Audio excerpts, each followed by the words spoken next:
this war dance going to start? The Sky Splitter has been hovering there for ages. When can we board and see what's inside? Is this how long-life species live? Everything proceeds so slowly. The effectiveness of anticipation in my emotional center is at an all-time high. Oh, I need to drink some coolant. Relax. The Realm Keeping Commission will send boarding notices to all ticket holders. The Gazette said the Sky Splitter will fire a salute before the ceremony starts. I saw the schedule for the first day of the tournament. Can you believe the Ringmaster accepted 4 challenges? And he's just a kid. So, who are you betting on, Bardo? I'm betting on neither. I lost all my credits betting on Roboball games in Taikian. This time, I've decided not to rely on probability games to accomplish my target of getting rich. War dance.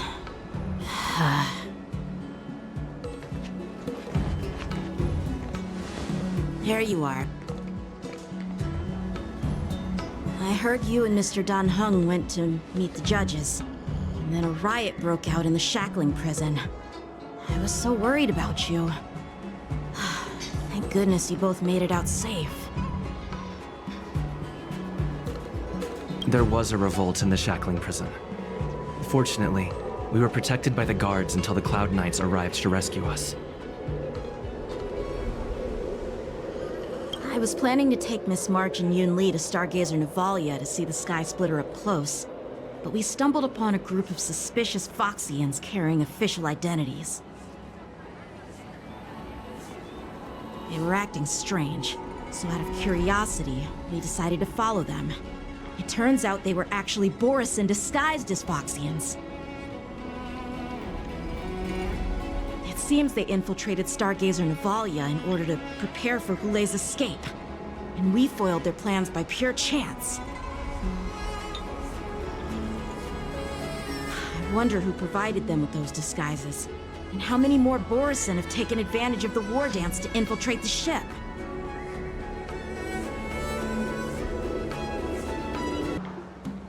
Yeah, I heard them too.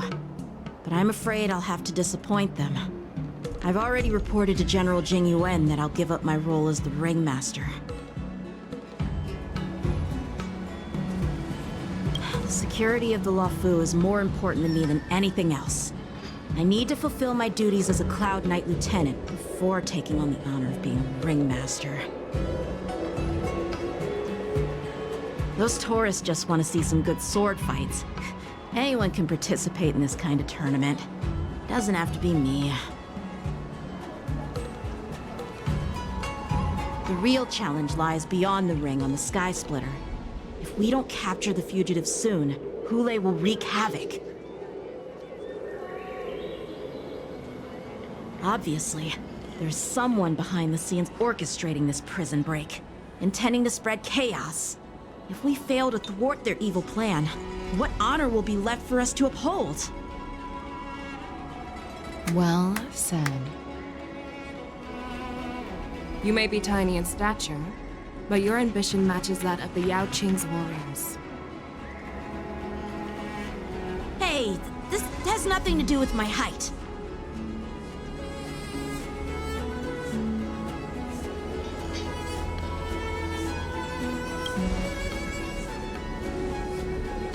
Yes, I suggested to Yanqing that we find a place to have a decent meal. A hunter must be well fed before the hunt. You still have a good appetite, even in the face of disaster. You truly are the Merlin's Claw. Please finish the food quickly so we can get to work, General Feixiao. Well, that's not up to me. Dig in. I called you here so you could enjoy the food. Me? This isn't the time for a leisurely meal, and this is way too much for me. Oh. You'd give me time to enjoy a meal, but not yourself? Ever since you encountered those Borisin spies, you've been so busy that you've hardly eaten anything. You can't defeat Hule on an empty stomach. Take your time. Enjoy the meal and calm yourself. Hule's whereabouts are still unknown, and they've even taken Mr. Jiaoqiu hostage. The longer we wait, the more complicated the situation becomes.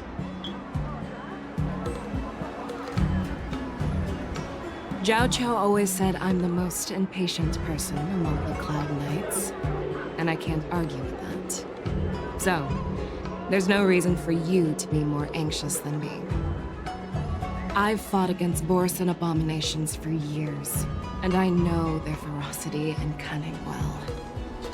The Borson were clearly well prepared for this prison break, and now they are staying in the shadows. They have no reason to rush out into the open. When facing cunning and ferocious prey, the hunter must be more patient, biding their time to seize the golden chance for a decisive blow. Once Hule loses his patience and reveals himself, that's when we'll strike. But when will that time come? Like I said, it's only one meal away.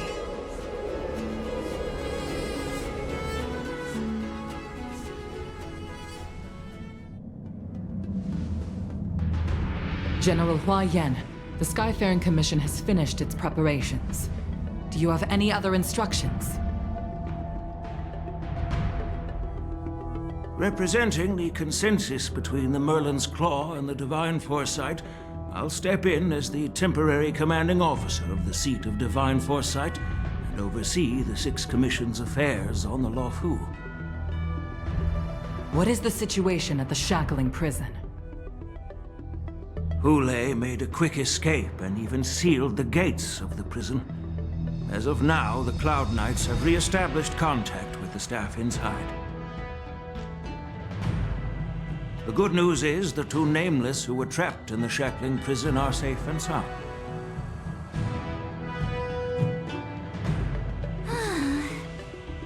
I know I shouldn't use the word great given the current situation, but I'm relieved that he and Don Heng are safe.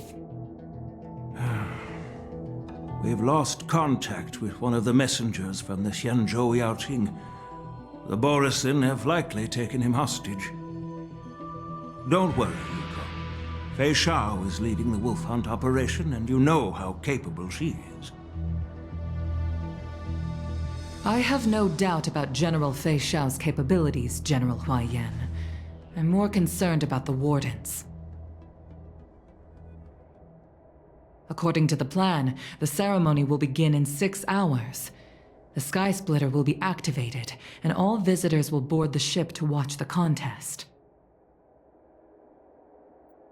But now, with Hule's whereabouts unknown, everything is filled with uncertainty.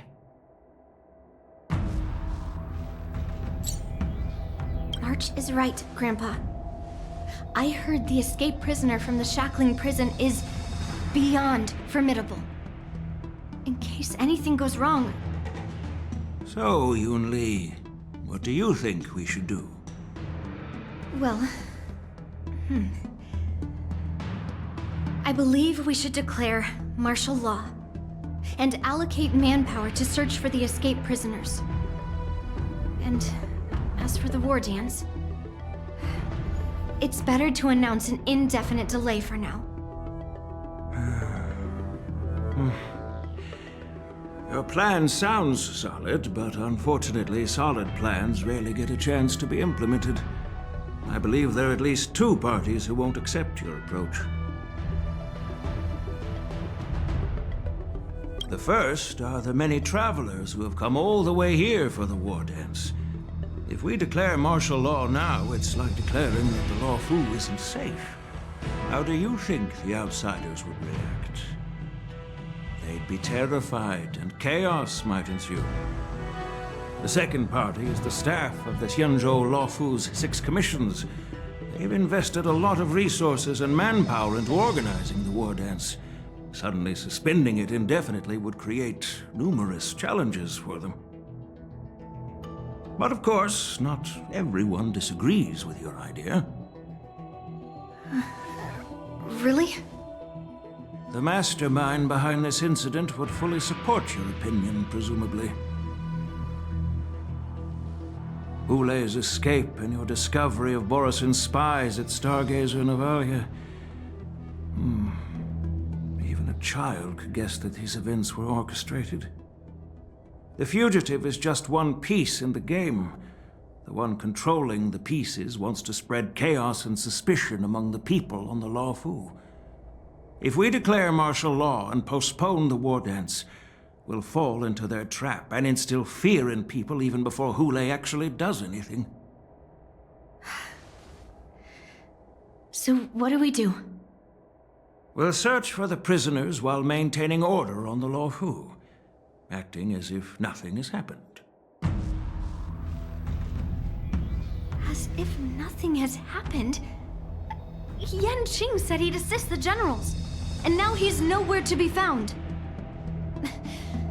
With the host ringmaster gone, how are we supposed to act like nothing has happened? That's why I called the two of you here.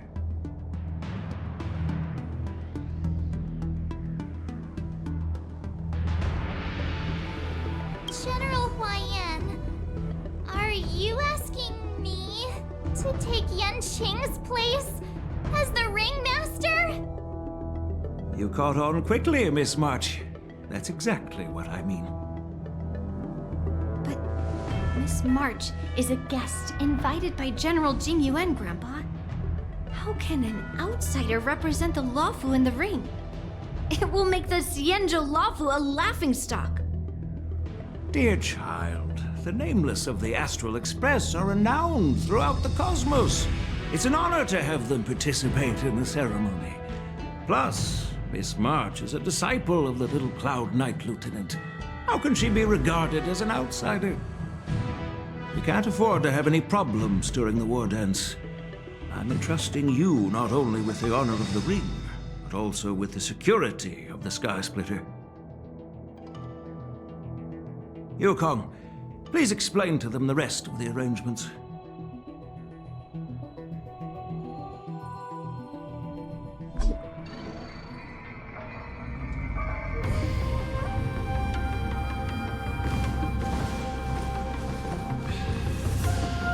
I am sorry for our improper management, and I truly appreciate your assistance, General.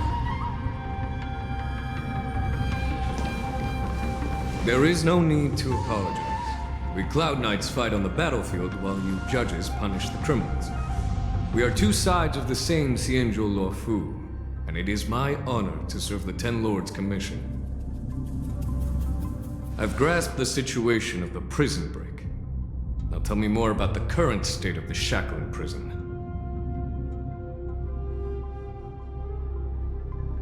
Borisin infiltrated the prison in disguise and released the prisoners, spreading chaos. Among the judges on duty in the 4 divisions, Judge Xueyi from the detention division was killed and is temporarily unavailable. So, I'm taking over her duties and commanding Arumaton spectral envoys and spiritfarers to quickly restore order in the affected areas. I, and the two behind me, will go deeper into the prison to investigate.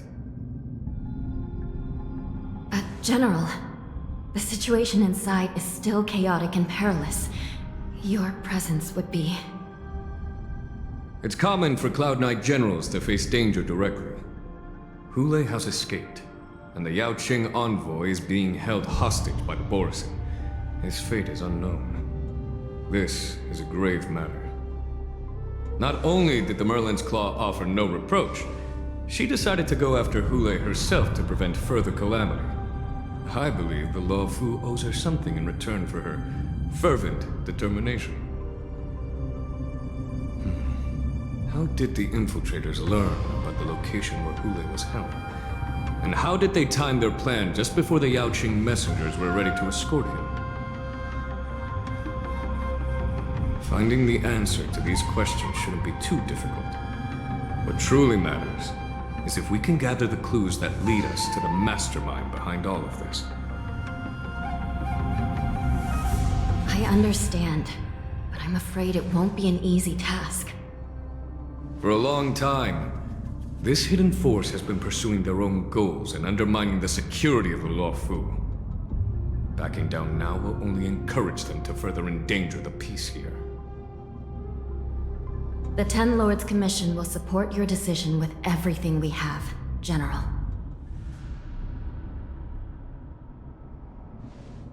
Dan Heng and Lingsha, I'll need both of you to accompany me on this challenging journey.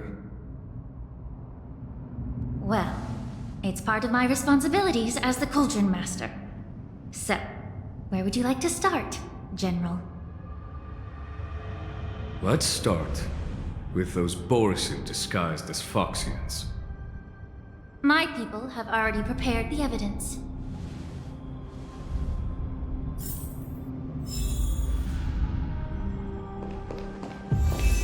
According to Lieutenant Yanqing's report, he stumbled upon a few suspicious Foxians at Stargazer Navalia. After following them, he discovered that they were actually Borisin in disguise. This is one of the bodies. Looking at him now, it's hard to imagine how he transformed into a Foxian. My alchemist detected some complex ingredients in his remains, which might explain how these Borisin were able to disguise themselves as Foxians. Simply put, Foxians and Borisin share a common ancestry. Although they look completely different now, there isn't much genetic difference between them. This medicine allows Borisin to temporarily change their shape into that of Foxians. So, in other words, if they stop taking the medicine, their true form will soon be revealed? Indeed. This means that these Borisin have a steady supply of the medicine within the Luofu. The disciples of Sanctus Medicus. Looks like the Alchemy Commission is involved once again. When I was sorting through the prescriptions they used, I came across one called Semblance Reversion Essence. It's designed to help those disciples suppress signs of their Mara-struck forms and maintain their normal appearance. When I compared it to the medicine found in the Borisin's body... They're one and the same, aren't they? The medicinal properties and ingredients may differ, but the principle remains the same. Since ancient times, the Borisin have always sought to have more powerful bodies, regarding the Foxians as weaklings. Yet, in order to save their warhead, they were willing to disguise themselves as Foxians. Their determination is quite remarkable. If these infiltrators rely on the medicine to maintain their disguise, then following this lead in our investigation seems prudent. Please follow me.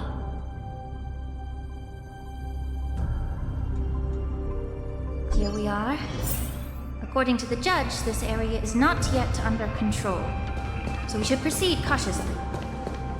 I've captured the nature of the medicine in my sensor.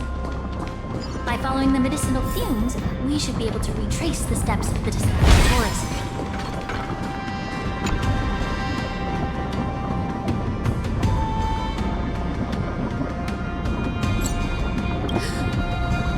Incredible strength. The attacker shattered this warden's bones with a single blow. Such brute strength is not something an ordinary Borisin possesses. This is likely the work of Xueyi. If I may be so bold to ask, is this Borisin truly that formidable? I have lived a bit longer and engaged in a few more battles than you, Miss Lingsha. To the Alliance, Borisin have always been the most formidable adversaries.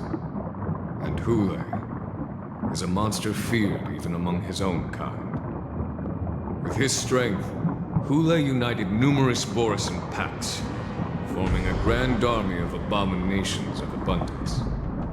They constantly pushed the Alliance's armies into perilous positions.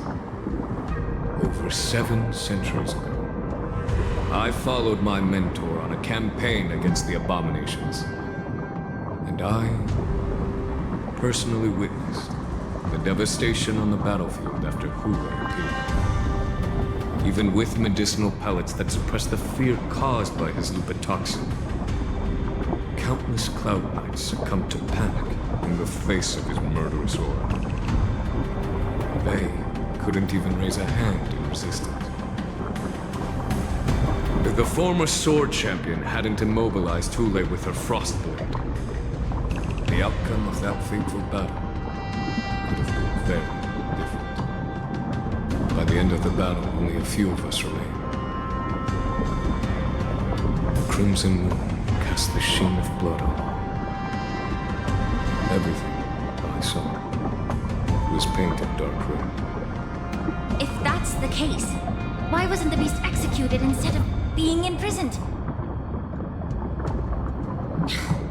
On the Jiaoqiu, the judges cast those unforgivable and nearly immortal abominations of abundance into the eternal flames of the stars, reducing them to ashes. Their so-called immortality is just a facade.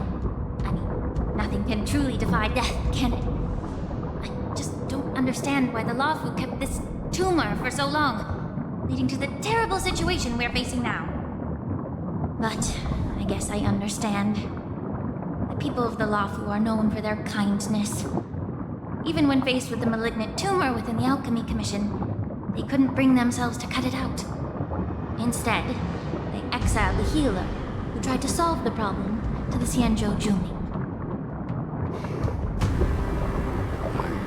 I understand if you hold grudges against me, Miss Lingsha. I take the blame for the resurgence of the disciples of Sanctus Medicus. As for why Xueyi was only in prison, I can shed some light on that too. I'm just a healer. I'm not familiar with the past. I'd appreciate it if you could enlighten me. All right. Let me tell you more about it as we go.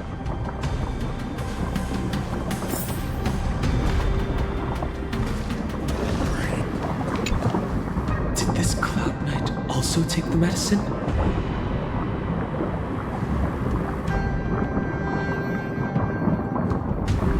No. This is a Borisin in disguise. A guard killed him before he could return to his original form. All these Borisin are dressed in official attire.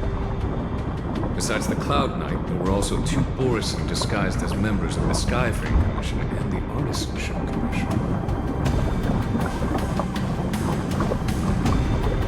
Whoever is providing them with official identities must hold the position of power. Let's search elsewhere.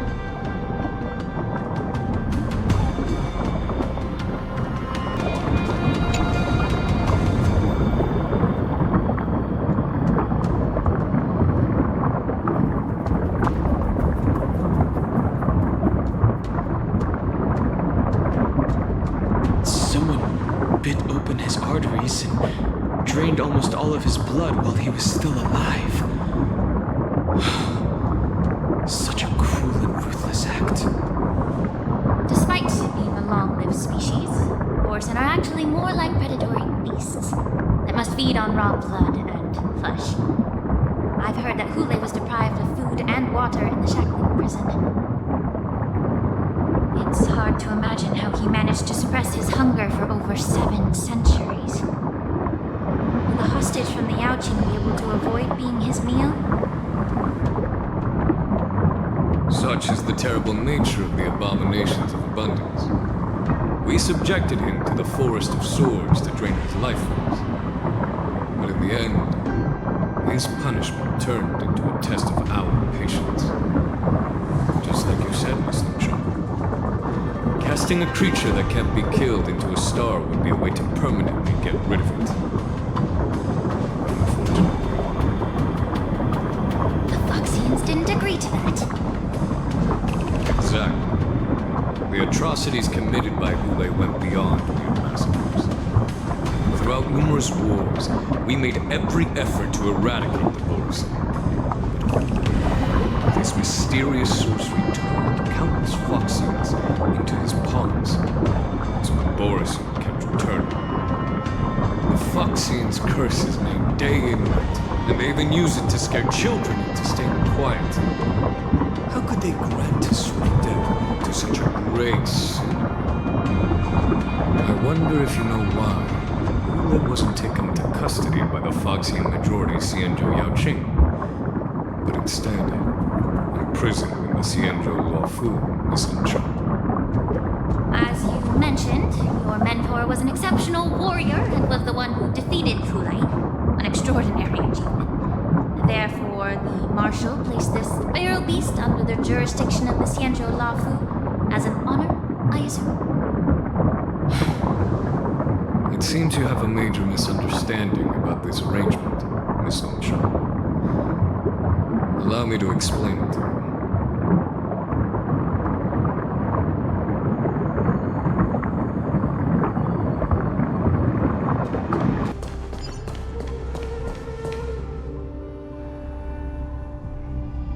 Yanqing told me that an IPC ship was attacked by Borison.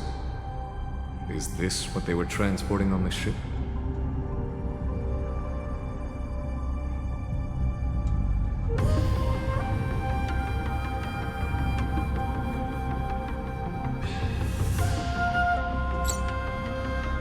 Yes. The Artisanship Commission and Alchemy Commission conducted a joint examination and found that parts of this machine are made from specially refined Borison biotissue.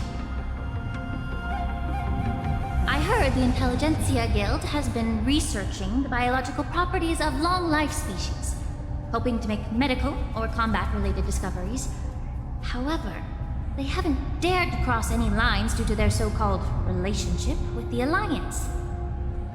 Perhaps to those scholars, Borison are no different from lab animals. Maybe the Borison attacked that ship to retaliate against the Intelligentsia Guild for experimenting on them? No. If it were only about revenge, they could just wreck the ship and destroy all the cargo, instead of allowing it to end up in the shackling prison. It was a deliberate display to showcase the dangerous nature of the cargo in broad daylight. This way, the cargo would end up in the shackling prison, serving as a tool for the prison break. This skill in exploiting the blind spots of others' mindsets is so atypical of them. I'm afraid the IPC and the Intelligentsia Guild unknowingly became their accomplices.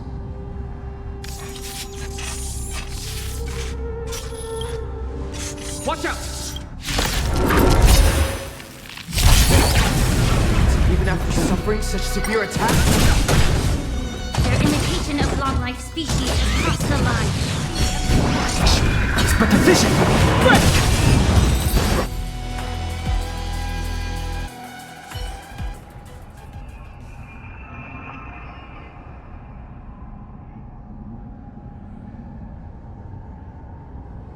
You haven't answered my question about why Xueyi was imprisoned in the Luofu instead of the Yaoqing, General. You've been reserved in your response. Could it be that such an arrangement wasn't an honor? The reason why the Marshal didn't leave Xueyi on the Yaoqing lies in the very mech in front of us.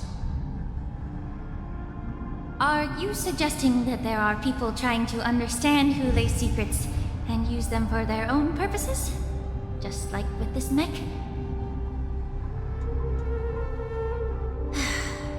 Well, I understand. I've heard that the Foxians on the Yaoqing share a bloodline with the Borison.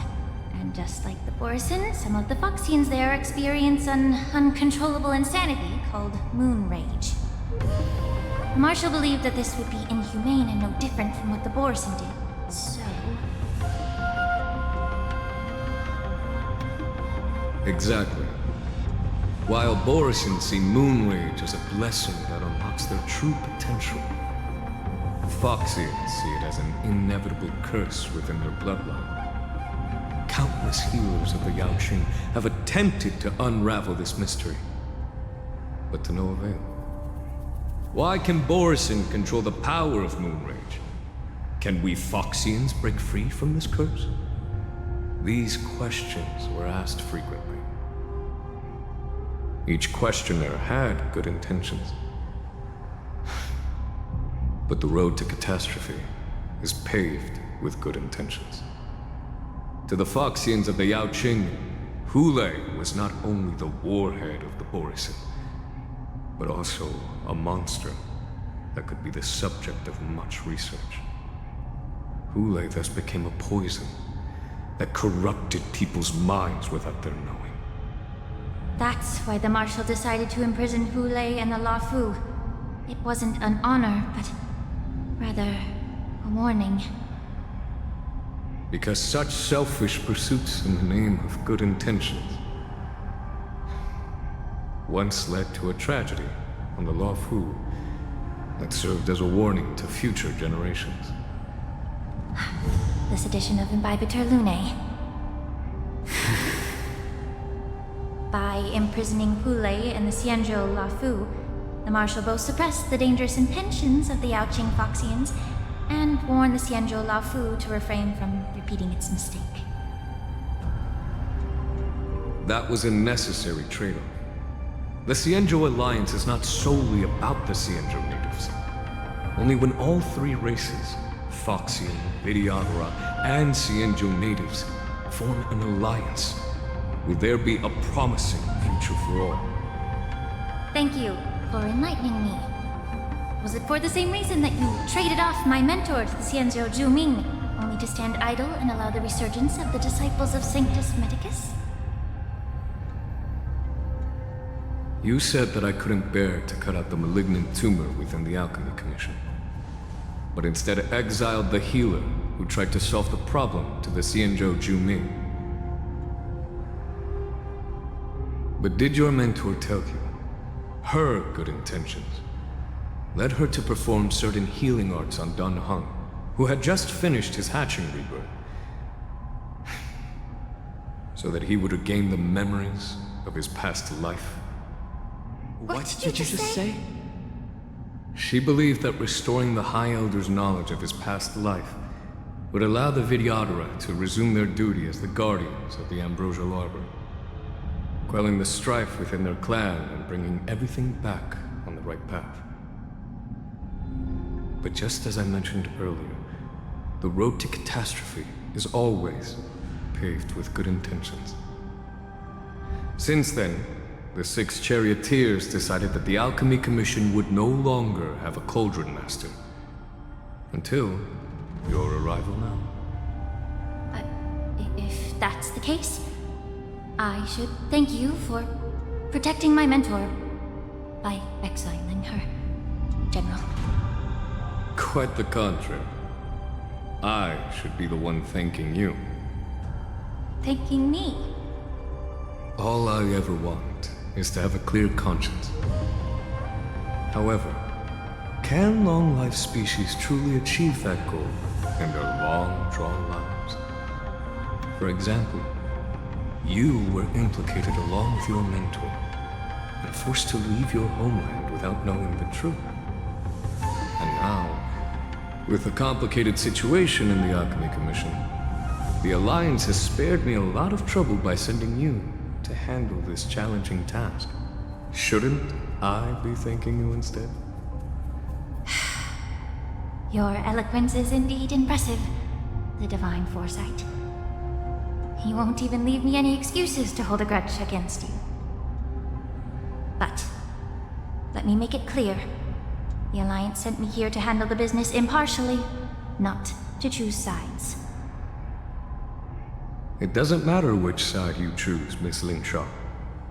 At the end of the day, both you and I stand on the side of the Alliance, don't we? Let's keep going.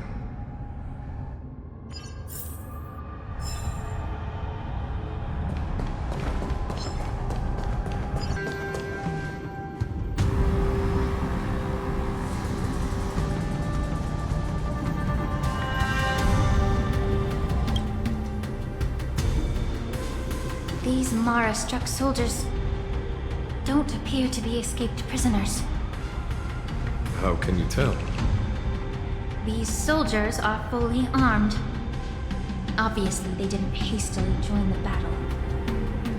The messenger named Moze did say that there were two groups of attackers. And the other attackers, aside from the Borison, could hide their tracks. I believe he was referring to these people. Hide their tracks. Exactly. I've engaged with these attackers before, and they used Cloud Hymn magic to hide their presence. Without careful observation, no one can detect them. You once warned me to be cautious of the Vidyadhara Elder's influence within the Alchemy Commission. Could it be? What's on your mind, Miss Lingsha? Well, it seems that someone provided the attackers with a map of the shackling prison. And considering the Vidyadhara's involvement in the prison's construction, it raises suspicion about their role in this. Additionally, the fact that the Borison need medicine to disguise themselves would suggest that there are still moles within the Alchemy Commission assisting them covertly. Moreover, forging official identities for the undercover Borison would require someone with significant authority. And the presence of assassins capable of using Cloud Hymn magic deepens my suspicion about the Preceptors. But why would the Vidyadhara collude with the Borison and aid in Hunlei's escape? They aim to spread chaos. They believe that only in chaos can they regain their former power and influence. Since this edition of Imbibe de Lune, the once proud dragon race has been powerless, watching their influence wane. Being a native of the Luofu, Miss Lingsha, I believe you understand the implications. However, I don't think the Preceptors are the true mastermind.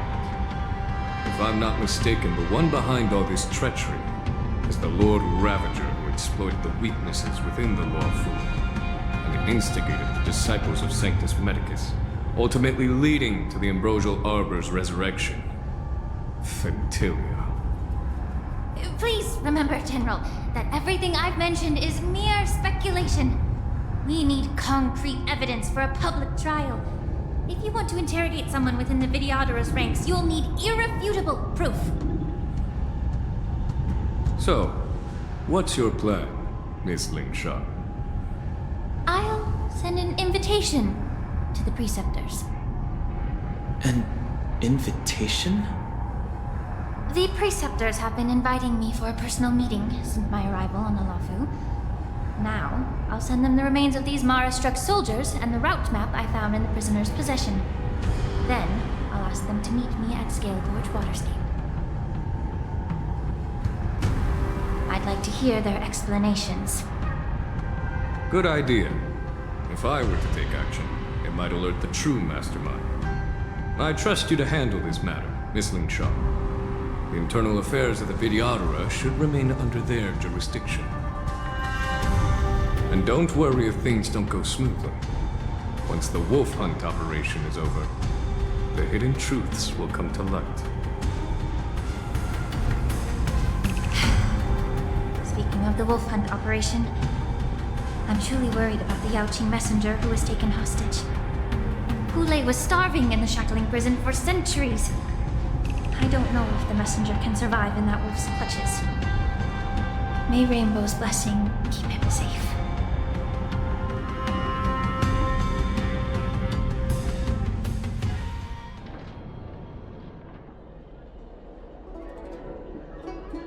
As I said, I'm a healer. But my art of healing requires the culinary arts to be truly effective. The magic of my cauldron is its ability to make all kinds of medicines into dishes that patients can eat. When simmered and cooked together, any kind of medicinal herb or ingredient becomes a delightful delicacy. Delicacy. But isn't that just one flavor overpowering the others? Well, You have a point. Let me ask you this. If there's a fussy child who refuses to eat green peppers, what's the best way to make him eat them? Stuff the kid's mouth with the green peppers and cook him alive in a pot.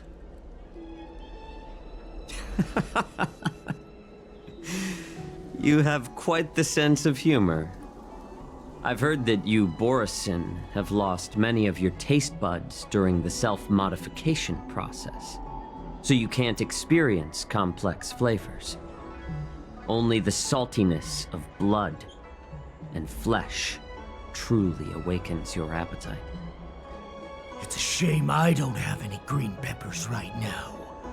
Otherwise, I'd happily stuff them into your mouth and cook you alive in a pot. I'm just kidding. The answer is quite simple. Chop up the peppers and mix them with minced meat to make meatballs. This way, the flavor of the meat overpowers the taste of the peppers. And even a fussy child can enjoy them. Can I just boil your tongue in this hot pot? I know you're trying to buy time until someone comes to your rescue. You said that Jin Liu recently returned to the Luofu, right? Well, she did come back. But, unfortunately, I also found out that she committed serious crimes and was escorted to another Xianzhou ship. Do you really think you can delay our departure by provoking Lord Hulei's desire for revenge with your clever little tongue? You see Borisin as savages who know nothing about the Xianzhou, but in fact, we know all about your tracking tricks. Like the jade abacus you're carrying, and the side cranes in the sky. The more hope you hold in your heart, the greater your pain will be when death comes. I wonder if you can maintain your composure when I tear your throat open. His composure is only a temporary effect of the medicine. And it will wear off soon, right? Lord Hulei.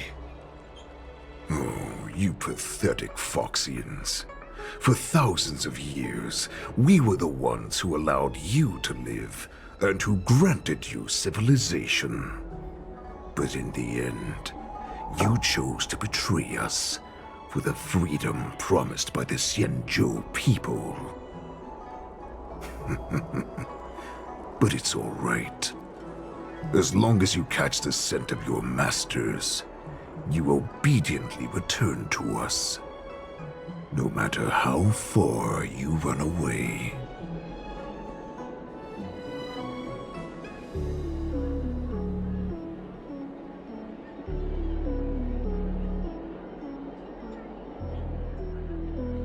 Run away, you said? Well, I'm not the one who's trying to run away right now. The Borisin's era has long passed. Did they ever tell you these harsh facts before giving you hope for returning home, Lord Hulei? Now they're being crushed by the Merlin's claw of the Yanqing, by a Foxian. They're hiding in remote corners of the cosmos, trembling with fear like a wounded beast on its last legs, reaching out desperately for any fake hope of salvation, which in this case is you.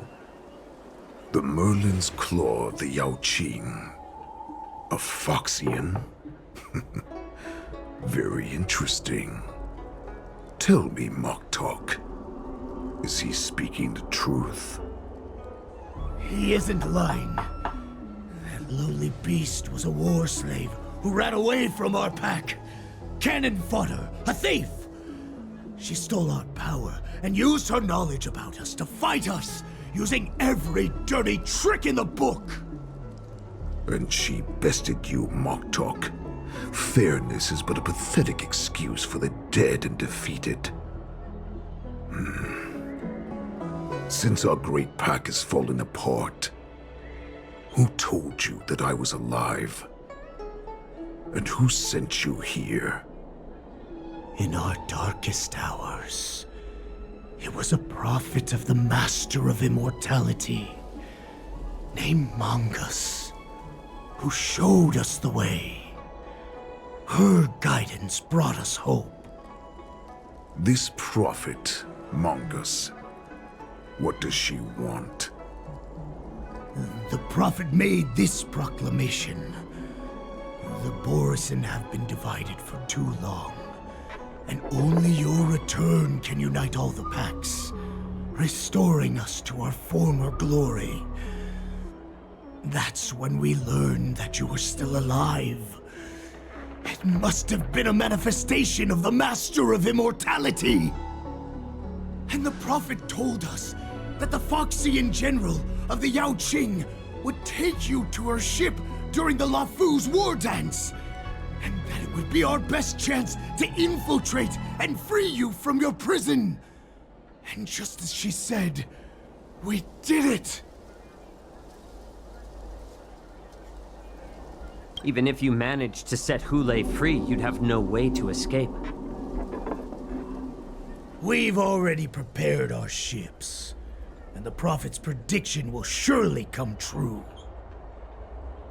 Once the news about the prison break spreads, the Cloud Knights will close all the ports.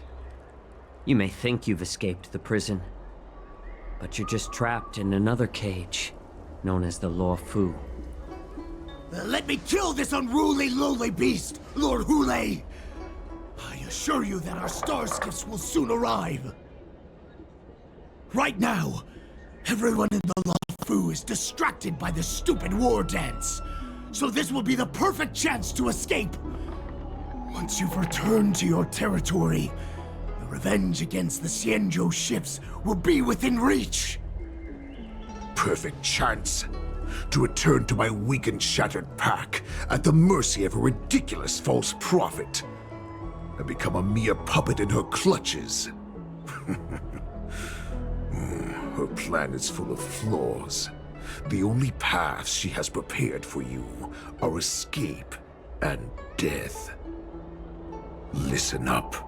A wolf never allows itself to become prey. From now on, you'll follow my orders.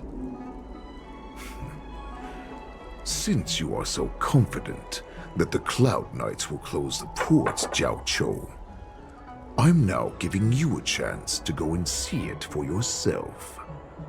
Go to the ports, come back, and tell me what you saw. Wait, what did you just say? But my lord! Would an alpha wolf ever listen to a cub mock talk? No, I've never heard anything like that. I wasn't trying to defy your will. I will always unquestioningly follow your orders.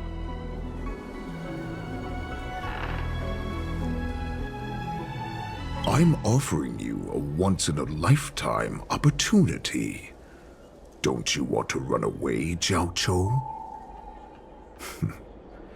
You will come back. Because Foxians like you always obediently return to their masters, no matter how far they run away.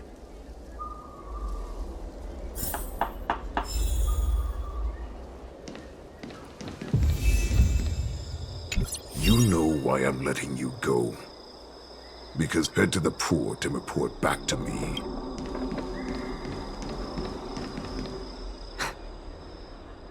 I can't believe he actually let me go. What game is he playing? Perhaps I can try to warn the Cloud Knights. No. Perhaps I can just escape.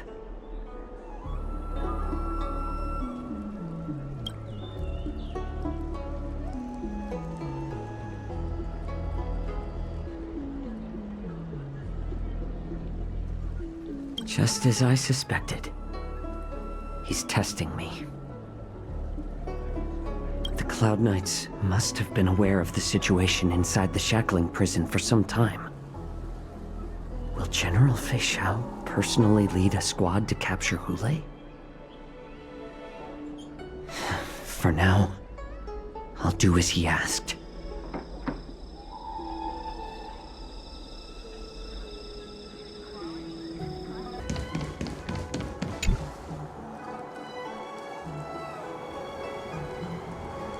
Would you like to board my star skiff?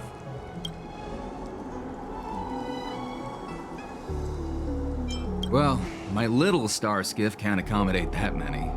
But I have a larger one that will arrive in less than 15 minutes if you need it. So, where would you like to go?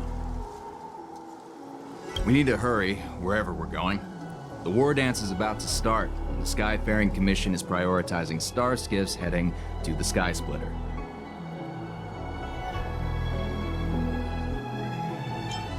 Keep what quiet? Come on, spill it if you have something to say. The Realm Keeping Commission? It's right up ahead. Look, I've got a business to run, so why don't you go there yourself?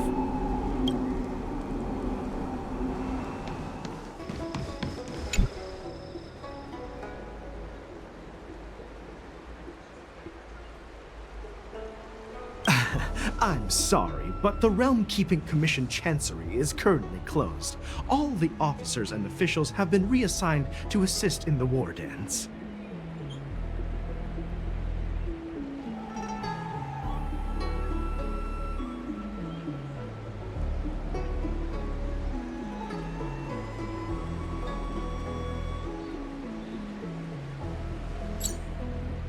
If I can help you. Borisin? Here? Are you serious? These Borisin are disguised as Foxians. Please warn the Cloud Knights immediately. Will you please wait here for a while? I'll find a soldier.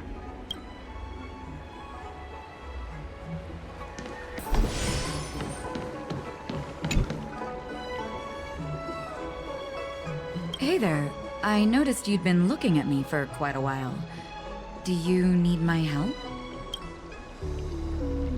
Could you please provide more details? What? Are you sure about that? Wait. I recognize you. You're the lost Yaoqing messenger. How are you here? I was brought here by the Borisin. Please make sure to report this news. All right. I'll call for reinforcements.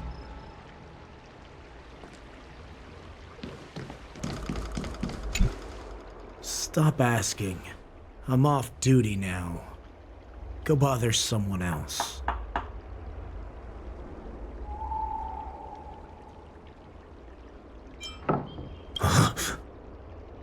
You're not one of us, but I smell a familiar scent on you. The Warhead sent me here to check on the situation. Not yet. There's no way for this tiny ship to escape from the Xianzhou. Only the starships at Stargazer Navalia can break through the Jade Gate. Moktuk said there would be insiders to pick us up, but I haven't heard anything yet. The ports haven't been closed? What is going on? Stalling won't help. It's time to confront Hulei and see what tricks he's up to. You're back, Jiaoqiu. Come and take a good look.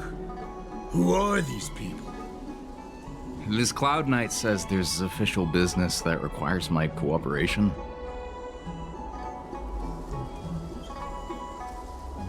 What are you trying to do, Moktuk? They have nothing to do with this.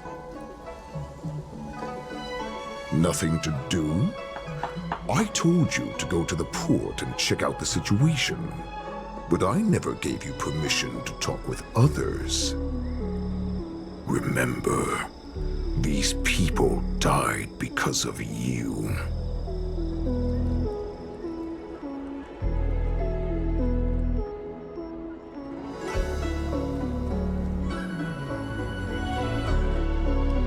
You want to prove to me that you hold everyone's lives in your hands, right, Xueyi? Oh, exactly as you said. So, have the Cloud Knights closed the ports? No. They don't want to publicize my escape. I understand. It's no surprise, for fear is more deadly than claws and fangs. Especially during a festive time like the war dance. What lurks here is not a group of fugitives, but rather a pack of wolves amidst the flock. My cubs are hungry, ready to feast on flesh and blood, reveling in your fear. Your calm facade will soon crumble. I can tear through it and expose your pathetic bones any time. There's no escape from me, Jiaoqiu. Of course, you can try your luck and believe that your wits will save you. But remember, you're not the only hostage in this city. If you try anything funny, innocent people will die because of you. Now, let's talk about the Foxian general you serve. Moktok says she's here for me, which means she'll be hunting me herself. Before the hunt begins, I need to know my opponent. You can refuse and play tough, or you can cooperate and save us both some time, healer.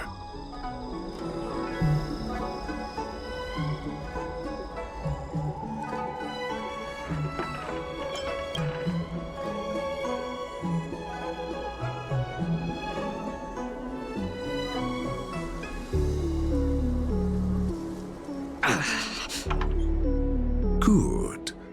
At least you didn't try to draw attention with a scream. That way no one will die in vain. But remember, the next time you refuse me, I'll crush your healing hands, then your knees, then your spine. I'll dismantle you piece by piece, until only your silver tongue remains for you to speak. Fine.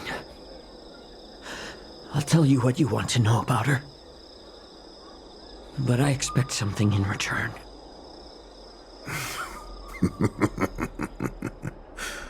What makes you think you're still in a position to negotiate with me? You can torture me until I talk.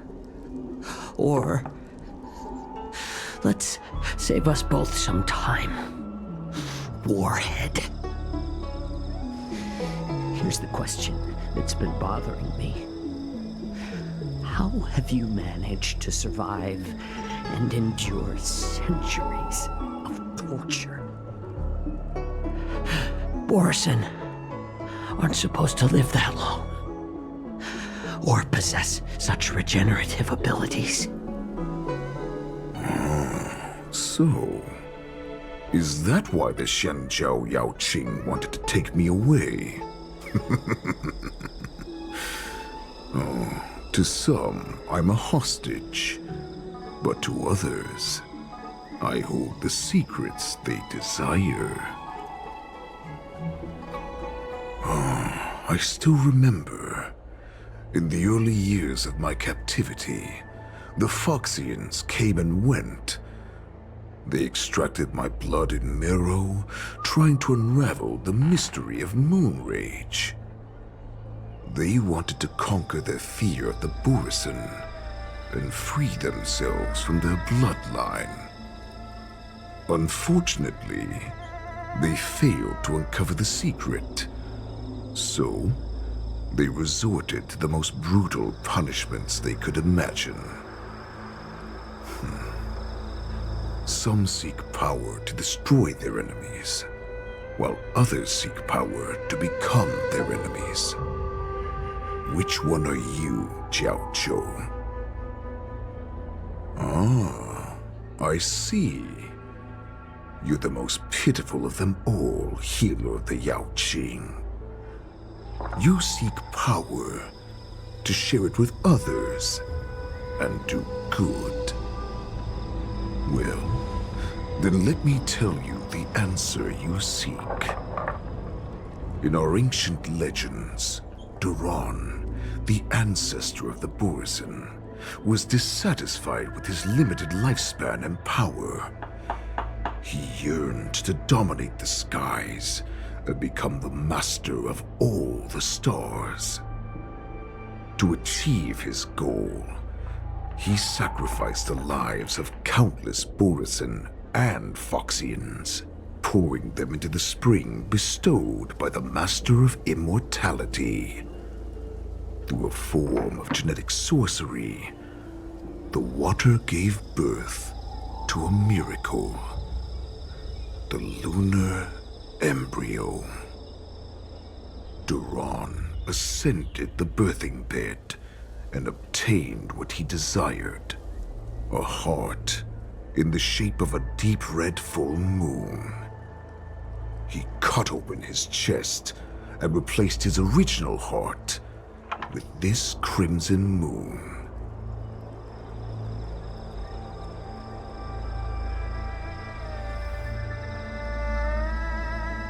Laugh all you want, but only I know the truth behind every word. This moon heart beats within the body of every generation of the Borisin warhead. In the ritual that decides the new warhead, the successor cuts open the previous warhead's chest and consumes the divine heart, thus possessing it as their own.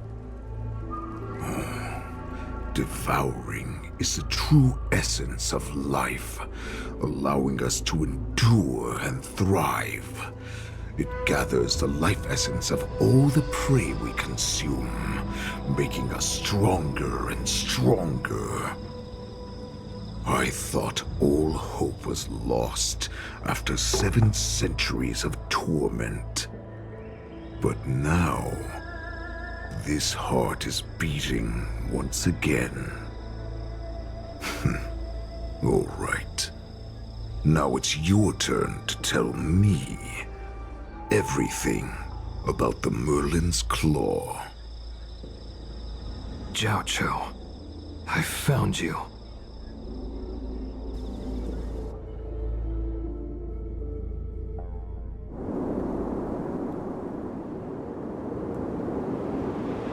I know I'm in no position to question your orders, but if I understand correctly, you already have intelligence about the Borisin? That's right. My people are busy collecting clues now. What's the situation, Moze?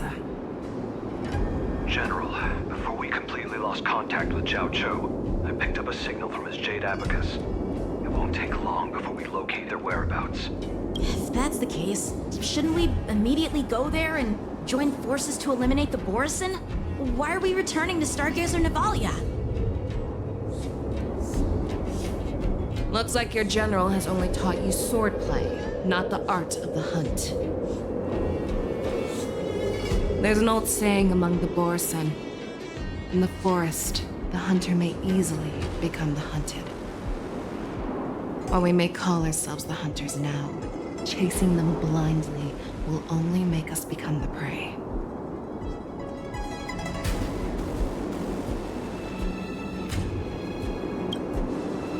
Are you joking, General?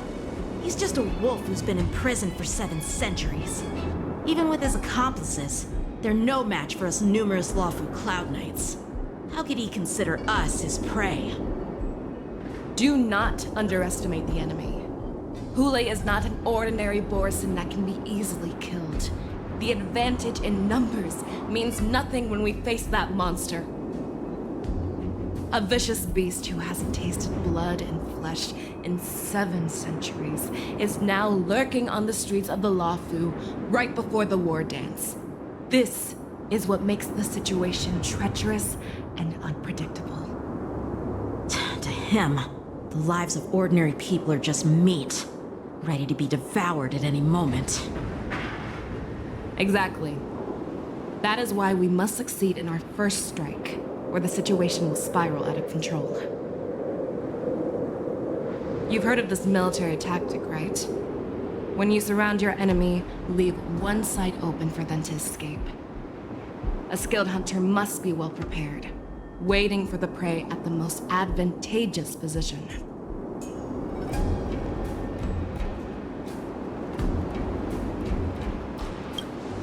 What would we do if we were the escapees from the shackling prison? While we can disguise ourselves and blend in with the crowd, we don't plan on staying here for long. In this case, what do we need most now? A star skiff to get us out of the Luofu. The Borison we discovered at Stargazer Navalia were actually preparing a vessel for their escape. We predict their next move, and we take them down. Let's start from where you found those Borison and corner our prey.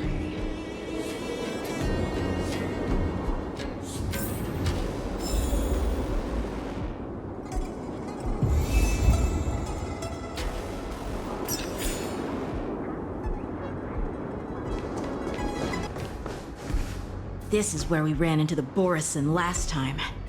It looks the same as usual. Because I blocked all the relevant news to make it seem as if nothing had happened.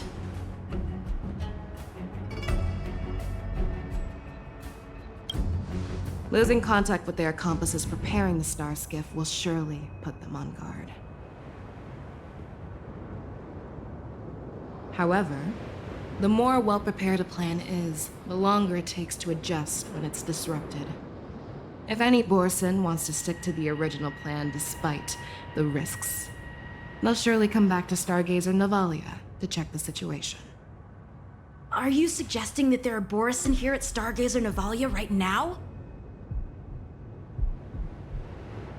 This is an automated area, so don't you think that there are a bit too many people here today? First, look at those 2 Skyfaring Commission staff members. They've been observing us in secret since we arrived here. Then there's a Cloud Knight soldier over there. Perhaps he's here for patrol, but each patrol team must consist of 2 members. And obviously, he is not following the rules. Lastly, there's that craftsman wearing Artisanship Commission clothing. He's unusually focused on checking that device. If you have a target in mind, let's go investigate.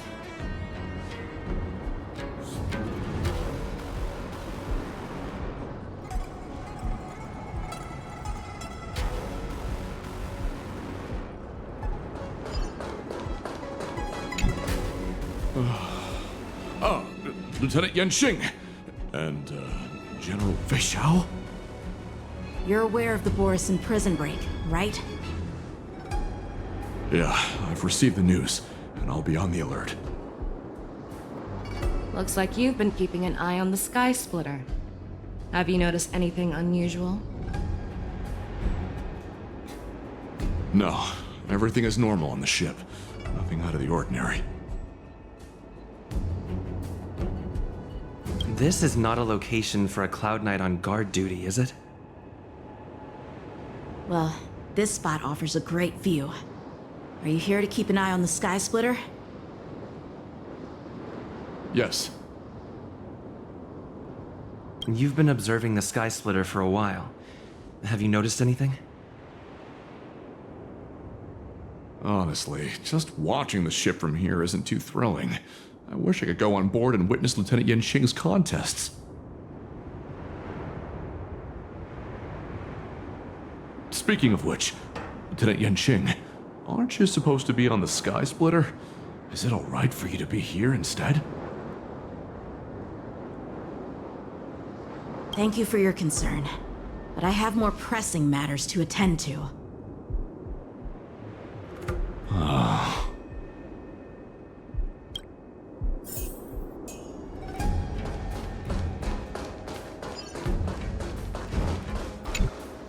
Hey, you there! Please refrain from wandering around Stargazer Navalia if you're not... Oh, it's you, Lieutenant Yanqing. No, not at all. Actually, I'm here to address a peculiar issue. A peculiar issue? Yeah, we've had some unscheduled star skiffs being constructed at this dock in Stargazer Navalia. Could there have been an error in the production planning for the assembly line? This is just weird. I thought all the pending star skiffs from before the war dance had been scheduled already. I'm sorry, but I need to focus on my work right now. If you have any questions, we can discuss them later.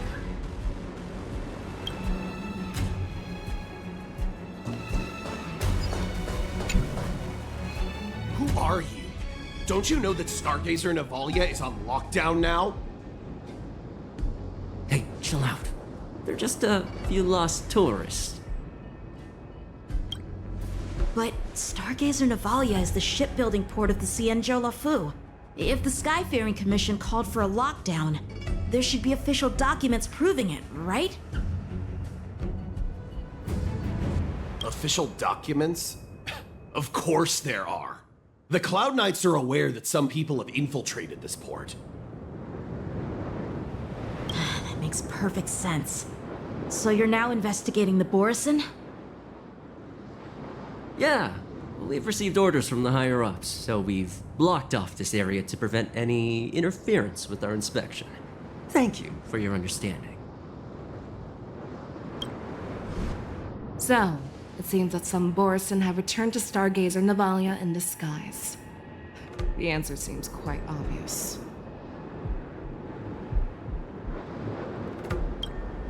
That's my suspicion as well.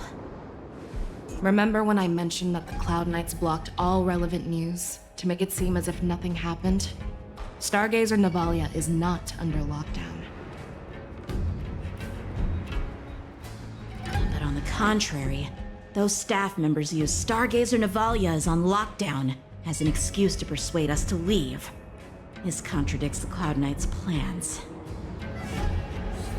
Their flimsy disguise has been exposed. Even if they try to hide, there's no way they can escape us.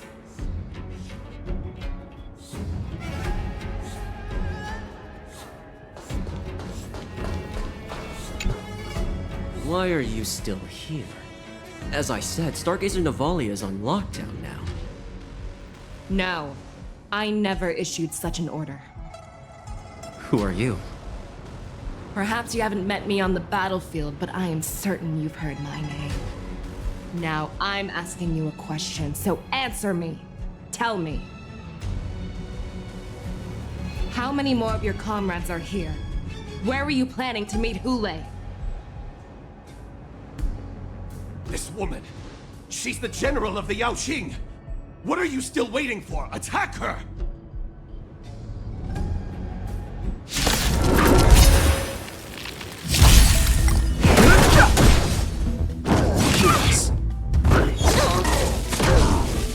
Run!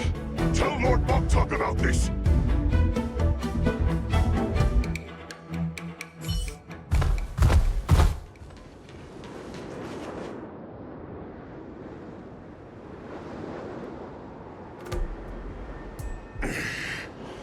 Why don't you kill me? Because I need answers. You were our war slave, so you should know us descendants of Duran. You want me to talk? Fine. Try whatever you want. But I assure you, you won't get anything from me. Only fangs and blood. If I were to do that, I wouldn't be any different from you. I am the arrow that pierces the wolf's heart. I grant you a swift death. That's exactly what I desire. Wolves that leave the pack are prepared for the fate of never returning home. But sadly, you didn't catch my partner. He will alert them. Before you close your eyes, you should know that I allowed him to escape. Because he will lead the Cloud Knights to Xueyi's hideout.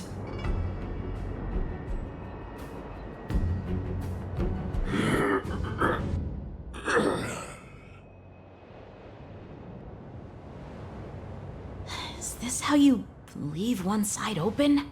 You let that Borison escape so you could track him? This is the most common hunting tactic used by Borison. I know the methods of these abominations all too well. They always leave an escape route for their prey, allowing them to flee in fear.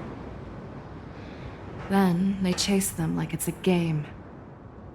Borison get great satisfaction from the last struggles of their victims. Have you witnessed these things firsthand? That guy called you a war slave. What exactly have you experienced? Well, just a hazy past that I can barely recollect. Long ago, I was one of them. The word Borison was only used to refer to those wolf masters. I'm a Foxian who was born in one of the fallen territories. In their eyes, we're mere consumables. Cannon fodder used to slow down Xianzhou attacks on the battlefield. But you survived. And not only that, you became the general of the Yanqing. If I get the chance, I'd love to hear stories of your past, General. Speaking of stories, you've reminded me that now is not the time for them. Waza, we've sent the warning from Stargazer Navalia. What's the situation on your end? I've found them. Jiaoqiu is trying to stall Xueyi, and he signaled me to not reveal myself. Trust his judgment and keep watching. We'll be right there. I believe the warning we sent will stop Xueyi from attacking Stargazer Navalia. What will he do next? The hunt is not over yet. Stay safe, Jiaoqiu.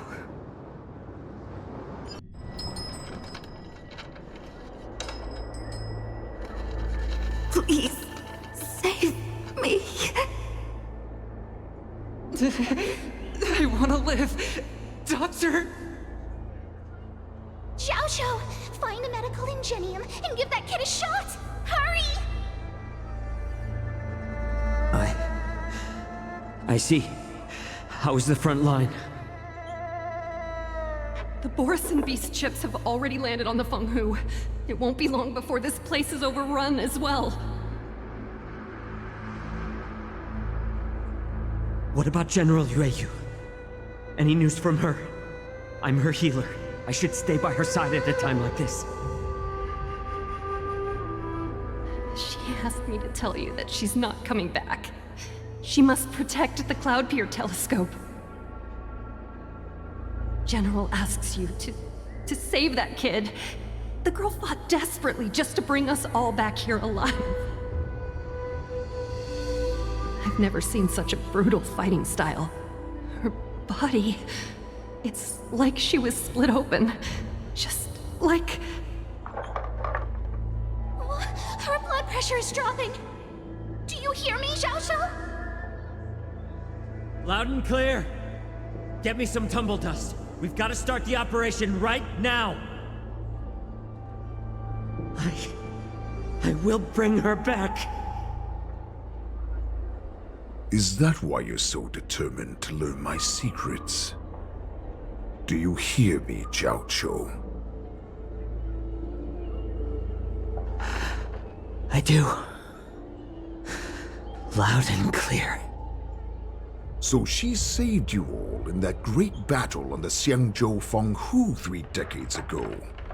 But to your surprise, you discovered her Borisin bloodline while she was at death's door. Moktok told me that she was a war slave who escaped from the Eclipse Pack. Oh, what a twist of fate. Turns out, she's from the same clan as I am. Now I understand. No wonder she displayed such astounding power, determination, and cruelty in battle. Turns out it's all because of her Borisin bloodline.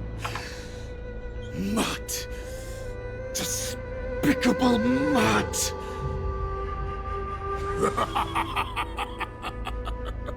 And she used the gift of her bloodline to destroy the Borisin.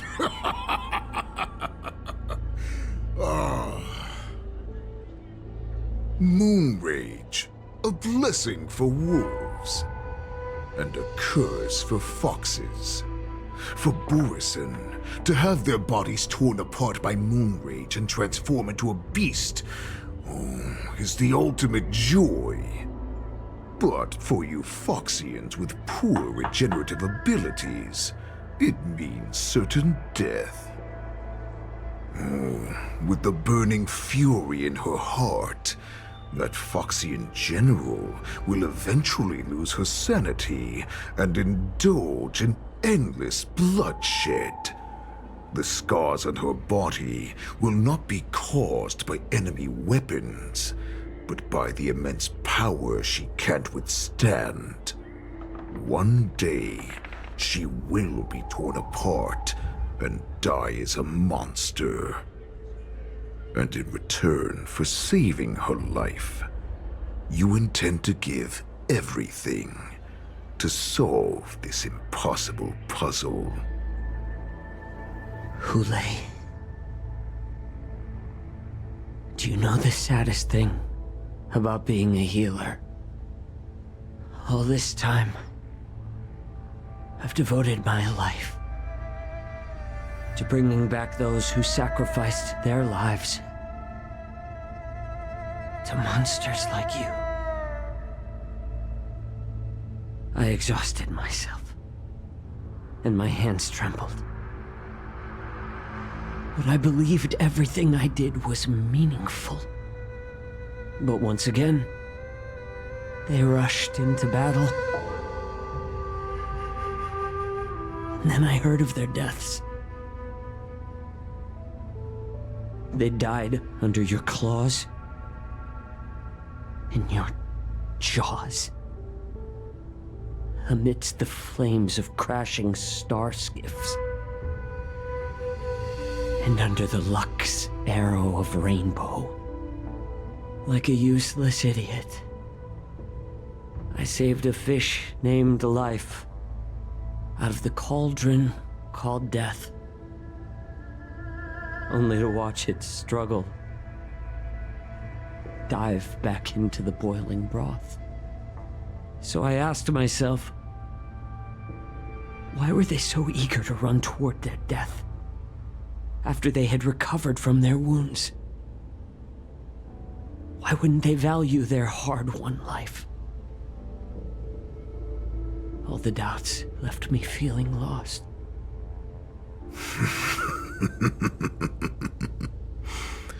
I can smell your desperation, all the way down to your bone marrow. Eventually, I realized that their deaths held value. They placed the weight of their sacrifice on the living, granting us strength. With a coin forged by their deaths, they exchanged something more in return. Everything I'm doing now, following you so closely, is just for one reason. Witnessing your death with my own 2 eyes. Even your death has value. It will pave the way for a peaceful war dance and a fully cured Feixiao. The thoughts in your pathetic head are hardly surprising. Did you already know this? Yes, I did. As Borisin, we understand the value of death more than anyone. And as a healer who has witnessed so much death, you won't be swayed by fear. What a shame, what a shame. Your story actually sparked a trace of respect for you in my heart. Can you even feel respect with your corrupted heart? Of course. Because I caught a whiff of my own kind in you. Unfortunately, in the end, you're still just a weak fox. As the wolf's creed goes, gift the wolf a dead end where new paths arise. Raise him to a doomed fate where satiation lies. The cowards in forgotten corners meet their unworthy demise. Yet the valorous in brutal battles embrace their eternal prize. That's why I'm keeping you alive for now. I want to show you how Borisin truly respect their enemies. We will consume your flesh and blood, nourishing our own. We will crush your hopes and dreams, clearing a path for our hunt.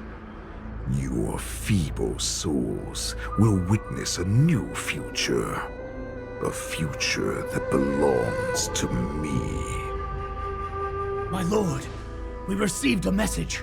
Our arrangement at Stargazer Navalia has been discovered. We must act quickly. That doesn't surprise me at all. Moktok, what's that noise? It's the Sky Splitter. The ship that the war dance will be held on is about to set off. The Skyfaring Commission will clear the air routes. And if our star skiffs try to escape, we'll be spotted.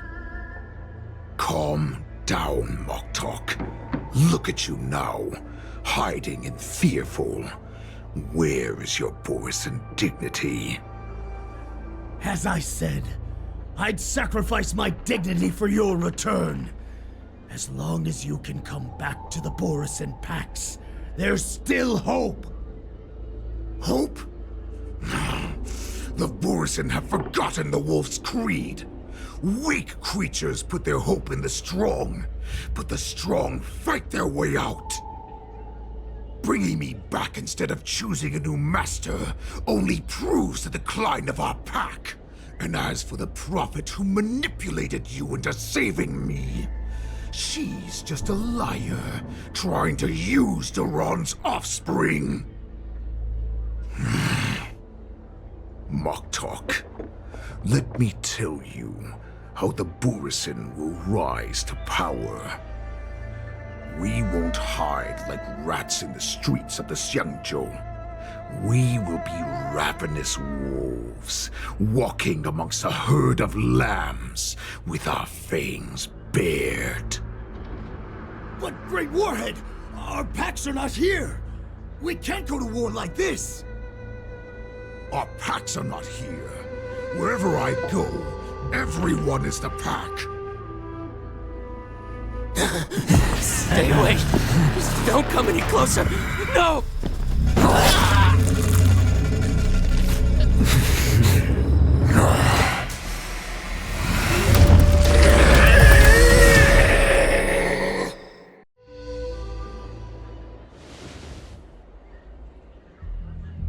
Mock talk. We're the apex predators at the top of the hierarchy. As wolves, we create fear. We don't become servants to it. If you're blind to the path, I will be the crimson moon that lights the way for you. Share my crimson blood with our brethren. Use it to infect those Foxians and strike fear into their hearts.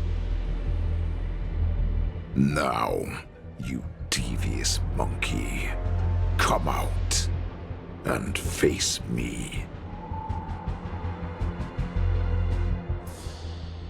Jiaoqiu. Moze. Run. No, he can't run, and neither can you. You've come at the right time, monkey of the Yanqing. Tell your general. Tell her that I will unleash a massacre here, drowning the Xianzhou Lafu in blood. From this moment on, wolves bearing my blood will hunt on every street, feasting on the followers of that devilish archer. Follow me, my cubs. We shall stride among the prey. Give the wolf a dead end when new paths arise. Raise him to a doomed fate where satiation lies. The cowards in forgotten corners meet their unworthy demise. Yet the valorous in brutal battles embrace their eternal prize.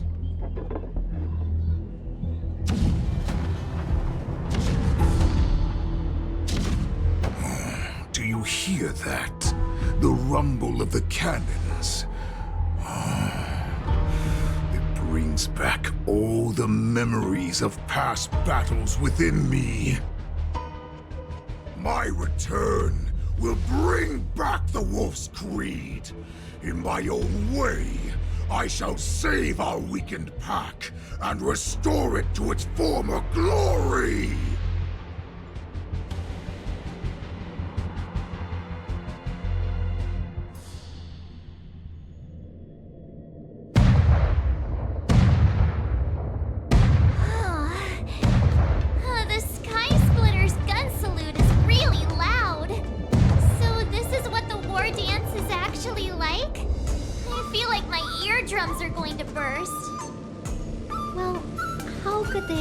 To attract people to come and watch if they didn't make a huge spectacle. March, you haven't forgotten what you came to do, have you? As a representative of the Xianzhou Lafu, I will defeat all challengers. That's the spirit. Sounds like you're all fired up. If you could just keep your legs from shaking so much, it would be more convincing, March. As the saying goes, the disciple takes the toil of their master. Remember, you are here under the identity of a Lafu swordmaster, taking the place of your no-good master Yanqing as the ringmaster. But what am I supposed to do if my opponent for this round is super talented and just wipes the floor with me in seconds? I'm still a beginner in swordplay. I don't know where I got the confidence when I agreed to help General Huaiyan. Come on, there's no need to worry about that. If you're defeated, then your opponent shall have to answer to me. Although, if that happens, the honor and the glory of the Xianzhou Lafu shall all be taken by the Zhuming. Master Yunli, please, I'm about to compete. Can you say something that will give me a little confidence? March, think about the great storms that you, nameless of the Express, have weathered along your many journeys. There's no doubt that you have faced far more terrifying enemies than your opponents here today, right? Don't you feel a lot more relaxed looking at it that way?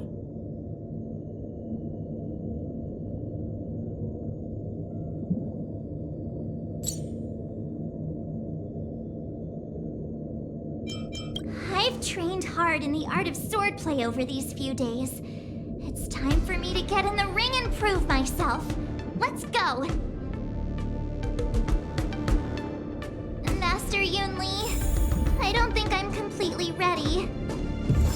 March, there is no such thing as completely ready. Miss Yunli, Miss March, this way, please. I was informed of your arrival by Madame Yukong and came to greet you personally. The news that you will be the ringmaster in place of Lieutenant Yanqing has been made public, Miss March. Just now, as I passed the contestants' hall, I overheard them all discussing this news. The most common question I heard was, who is March 7? If they ask you this, how will you introduce yourself? Do you have something prepared?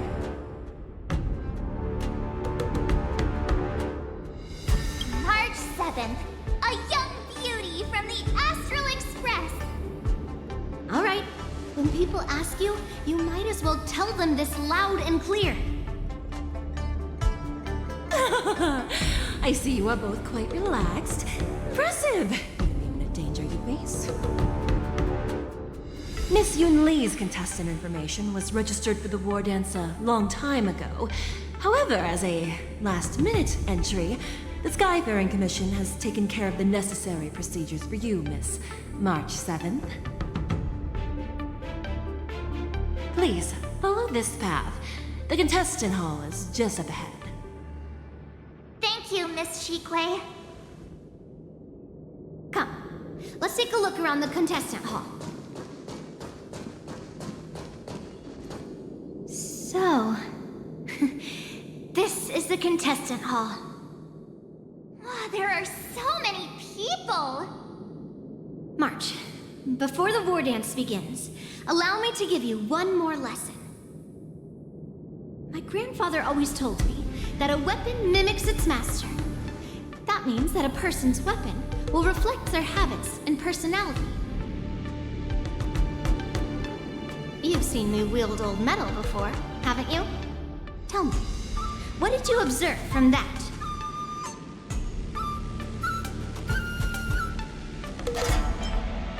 Waving around such a giant weapon, Master Yunli favors using overwhelming force over strategy. You're not wrong. My battle style has always been simple and effective. One cut, and it's over. Observing the weapon that your opponent uses, assessing what kind of battle skills they excel at, and where their weaknesses lie, is the key to victory in battle. A shockingly heavy sword like mine, for example, is obviously not suited for a long, drawn-out battle. So, it would be best to find a way to drag the battle out. Why would you tell me your weakness? That's the only way to ensure that we have a fair fight, don't you think? I don't want to see you go and lose to someone else, after all. Now is a perfect opportunity to learn how to evaluate your opponents. Let's use the people here in the contestants' hall to practice. If you know yourself and know your enemy, you will not lose in 100 battles. Know myself and know the enemy. Let's see, who should I ask first?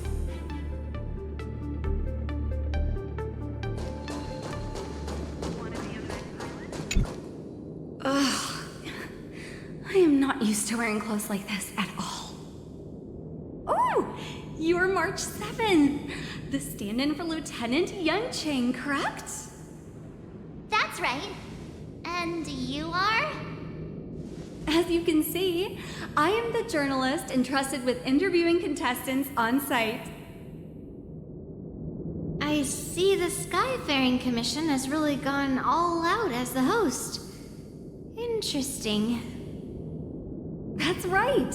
A big event like this just can't go ahead without a few of us running around. Since the competition is getting started, could I ask you some questions that are on my mind?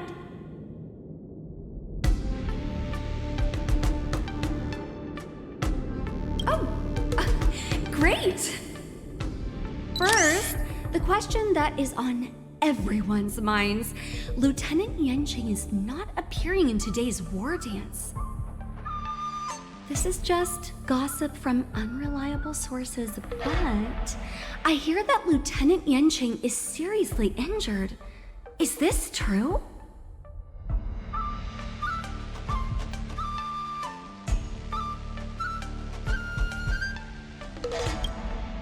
If that's the case, could you please tell me how these serious injuries came about?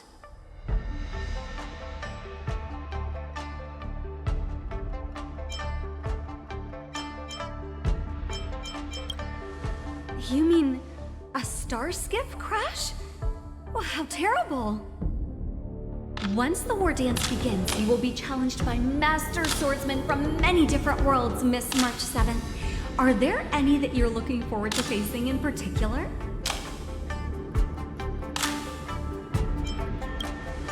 March 7th, you are quite I mean, extremely self-assured. Thank you very much for accepting my interview. Much appreciated.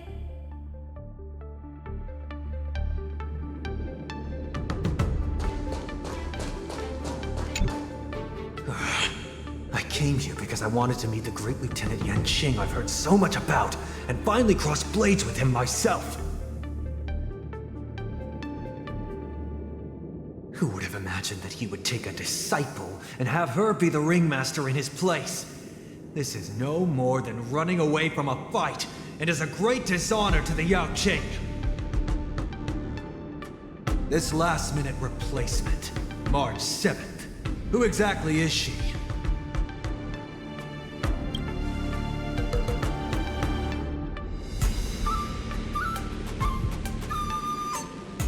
If I'd known I could use multiple weapons at once, I'd have brought my bow. Hello, miss. Are you here to take part in the Ringmaster's Challenge too? That's right. I'm the March 7th that everyone's been talking about. What? You're March 7th? Don't worry. I'm a newbie swordmaster who's only been practicing the art of swordplay for half a month. March 7th.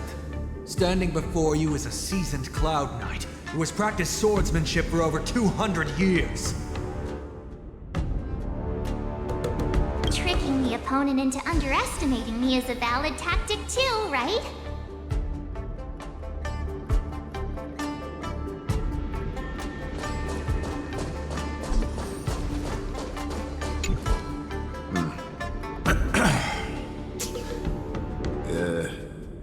Was there something you wanted to ask me? Ah, yes. Yeah, this is just a regular Cloud Knight Devastator glaive. Oh, I understand what's going on, Miss March 7th and Miss Yunli. I'm actually not a contestant. I'm just here as a security guard.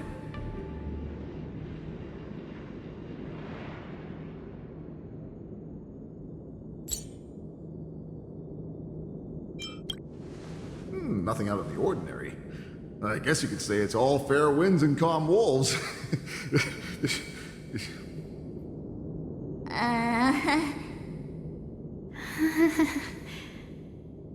Another awkward pause. I knew it. Did you get it? Wolves sounds like waves. It's a funny pun.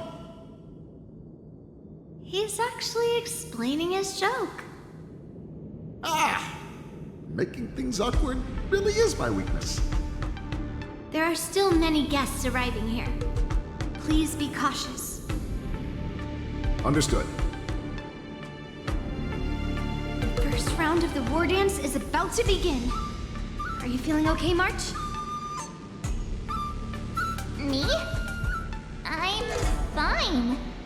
As soon as I saw all these people gathered here, I suddenly felt weirdly relaxed. Looking at these contestants, I suddenly feel a lot calmer for some reason. I understand why you wanted me to know myself than know my enemy. I don't feel as nervous as I did before. So, do you want to go out and see the ring?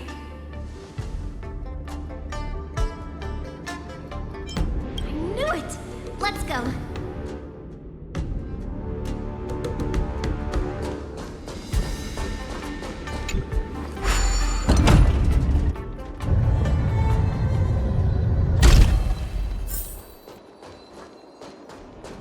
Walk through here. We'll be able to see the War Dance's official venue. Wow, so this is what it's like from the spectator seats? Look over there. That's the ring we'll be standing on. Master Yunli, I'm getting nervous again. Can I really do this? Too late for nerves now. It's almost time. Almost time for what? As soon as I think about the mission General Hyan gave me, my heart starts racing like crazy. What do I do, Master Yunli? It's when it stops beating that we need to worry. Just take in the atmosphere and prepare yourself. I have to leave for a moment and do some inspections around the ship. This was also part of Grandpa's orders. I wonder how Master Yanqing is doing over there. Hey, focus.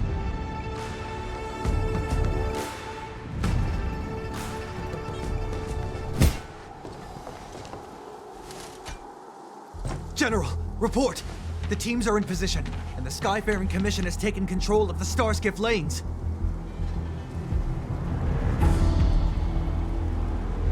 Activate all side cranes and have them scan everyone coming in and out of the port.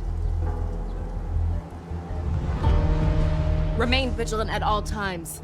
Any suspicious movements must be suppressed as quickly as possible before the situation gets out of hand. Yes, General!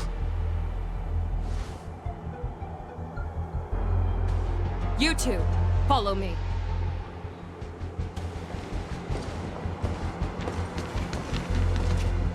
Moze's signal's nearby, but we lost contact just a moment ago. Could that mean... He will be fine. Cloud Knights, search for the target.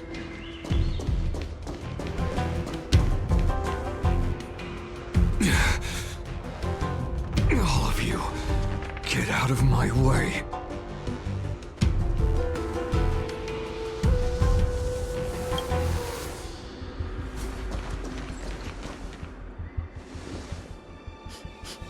Wait. Don't go any closer. General, I failed you. That mad dog left me here as... A declaration of war. That's right. I've been holding back the urge to slit his throat all this time. Well, Lord Xueyi ordered us to remain here, just to see. If you, the great Merlin's Claw, mortal enemy of the Borisin, are able to join him in a little hunting game.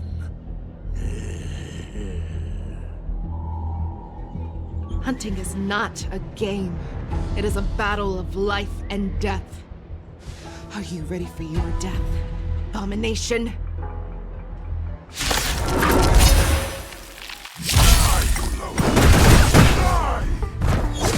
Save your breath. Don't get away. You what? Moze, are you okay?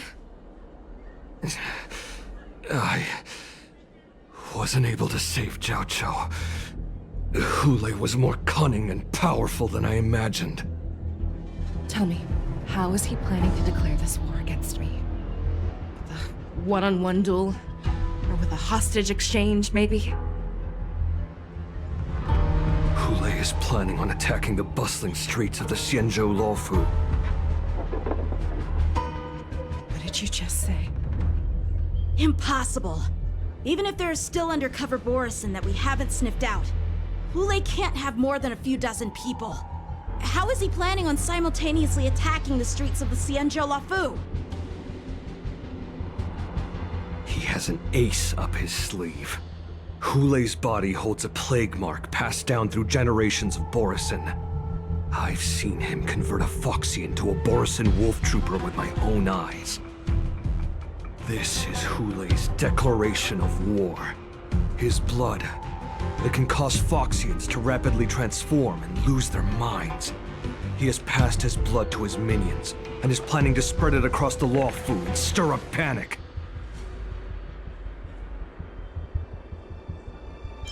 Contact the Skyfaring Commission and the Cloud Knights right away. Have them enforce a traffic ban and order all Foxians to remain indoors until further notice. The moment you see your enemy's declaration of war, it means that they have already begun to take action. But if Hulei succeeds in getting this panic to spread... Do you remember what I told you before? Hunting is about thinking the same way as your prey, not just mindlessly chasing after them. What Hulei wants is to see everyone on the Lawfu descend into panic. He wants to see us lose our minds and waste our limited manpower scouring every inch of the Lawfu for signs of an attack until we exhaust ourselves. It's like that party game that the people of the Yaoqing love to play. They hide an object under one of several bowls, then move the bowls around and have you guess which one the object is underneath.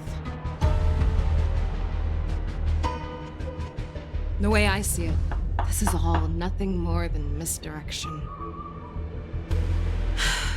No matter what Hulei does, there is one truth that cannot be changed. He is trapped aboard the Xianzhou Lawfu. The only way for him to escape is to find a ship. Right now, the only ship he'd be able to see is the Sky Splitter. In his eyes, that ship is full of countless hostages. That would be the best place for him to go. So, that will also be our final battlefield. But if we're wrong about this, if he goes somewhere else, or if he does as he said he would, and his minions infect the Foxians everywhere with wolf blood, what do we do then? Are we just supposed to abandon those less likely locations? This is another lesson that you must learn outside of swordplay. Weighing your options and making a decision. There are always questions that we will ask ourselves, but never be able to answer. Before making a decision, we must destroy any hesitation that we are holding on to. Once we make a decision, we must fight off any regrets. There is a chance that we will make the wrong decision and allow our allies to be sacrificed in vain. There is a chance that we will predict our enemy's movements correctly, yet underestimate their strength and be overwhelmed in battle. But being lost in hesitation and failing to take any action will always be more harmful than taking the wrong path. We must make a decision, no matter what. Everyone, listen up. I will personally take charge of Starskiff Haven, evacuate the people, and prepare for any possible attacks. I will do my best to ensure that things are safe on the ground. Nameless, please lend us your strength as you did when the Ambrosial Arbor was reborn. I need you and Wildza to go in search of Jiaoqiu. General, please entrust me with the safety of the Sky Splitter. I was originally meant to participate in the tournament, so now it is only right that I return to the Sky Splitter. If Hulei does come to attack the Sky Splitter, Lieutenant Yanqing, I need you to hold him there until I am able to arrive. Please rest assured, General. If he dares step foot on the Sky Splitter, I, Yanqing, swear on the blade in my hands that he shall not escape.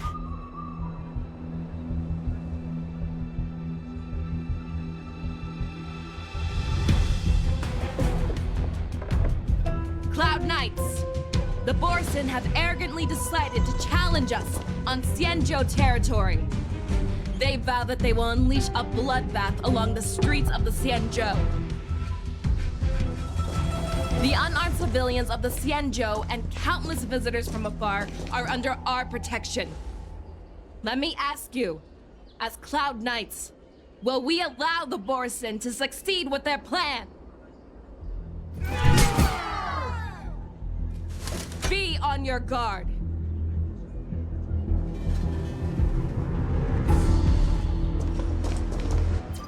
Calling Starskip Haven. Have all Cloud Knights be on full alert for Borson attacks. Feixiao, the ports of Starskip Haven are crawling with wolf-like creatures. They're moving fast. Hold them back! I will be there immediately!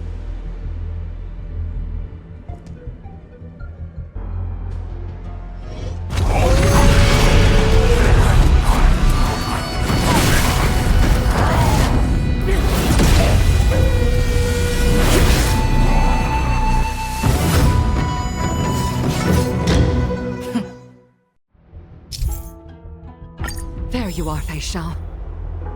Madam Yukong! After 30 years, we find ourselves fighting side by side once more. It's been a while since I've let loose. Let's get this started. You are still on the lawful. We have cleared out the enemies in Starskip Haven. But it seems that there are fierce battles being waged at both the Exalting Sanctum and Arum Alley. I will prepare a star skiff. We cannot allow the fighting to continue. This is now a race against time to stop this farce that Xueyi has created. I know Jiaoqiu always wants me to know my limits and not get carried away, but now is the time to bring this to a swift end.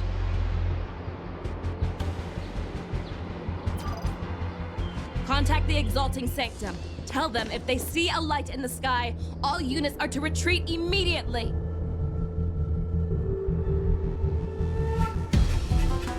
Madam Yukong, lend me your bow!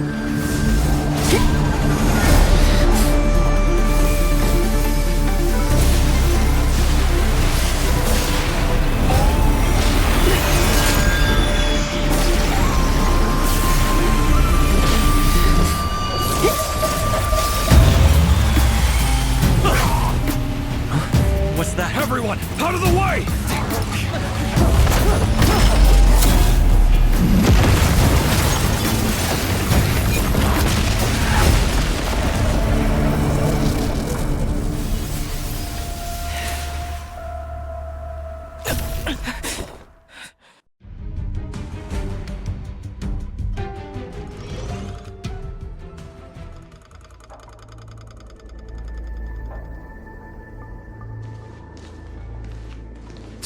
What a mess. I just knew it would end up this way.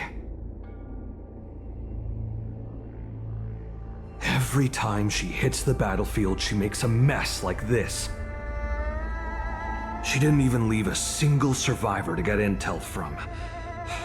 One of these men must have known about Xueyi and Jiaoqiu's whereabouts. He has to be. A retainer like myself is nothing more than an insignificant shadow who stands by the general's side. But Jiaoqiu is different. Without his careful treatment, the general wouldn't even be here today. Hopefully, he can use that silver tongue of his to buy himself enough time. Take a good look around. If you can find one or two Borson that aren't dead yet, let me know. I don't care how tight their lips are sealed. I always have a way to crack them open and get the information we need.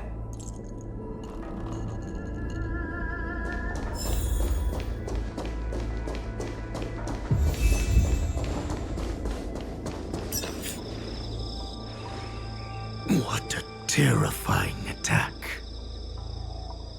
Who could have imagined that such astonishing strength would lie in the hands of a Foxian war slave? So decisive, so brutal. She is more like a descendant of Duran than we who have fallen to our current state. No wonder the Warhead has his eyes on her.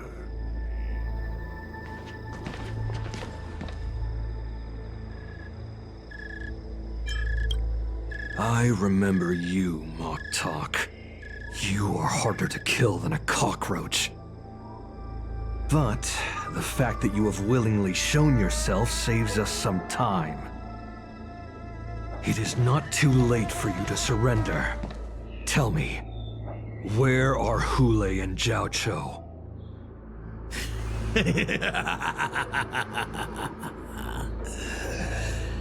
Save your energy, Yanqing monkey. If there is one principle that we beasts know well, it is that we might have to break off an arm to break free from a cage. Today, I will be that arm. I lived as a hunter for many years, yet I have only followed the Warhead for this recent, brief period. However, his existence has brought light back to our once blind eyes, like the moon of Verdantia. He has shown me the way. The descendants of Duran have abandoned the Wolf's Creed. In order to ensure our survival, we took solace in the shadows and fed on one another. We were no longer wolves. We were no more than rats, living a dirty and pathetic life. Thanks to the gift granted to us by Lord Hule, I have shared his vision and his blood. The descendants of Duran should live for the victory of the pack, and they should die for it as well. Come, Yanqing man. Show me your fangs. We will fight to the death! Pugh! How honorable, you mangy dog. But you seem to have misunderstood. There will be no fair one-on-one duel. Let's see how tough you are once we've put you down.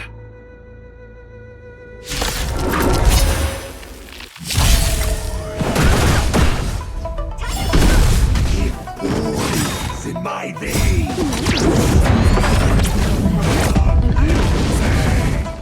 Fight! This will set me right!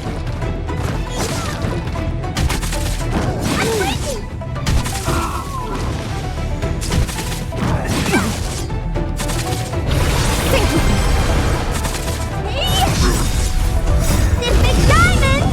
It's all yours!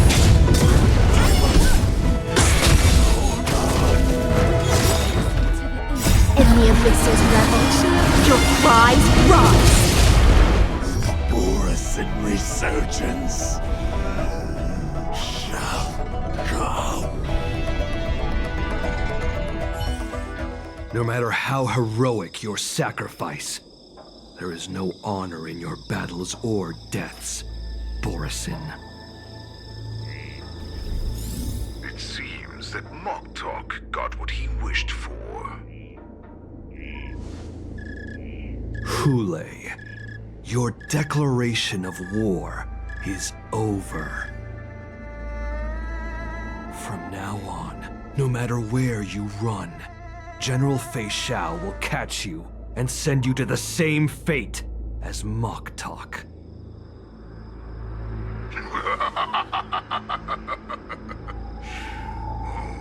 Your tongue tongue is sharper than your claws. Don't stand in my way, child. Have your general speak with me. Our little hunting game is not over yet. Stand down, Moze. I am here, Xueyi. What do you wish to say? The Merlin's Claw. Though we have never met on the battlefield, I have heard many interesting things about you from both my men and your healer.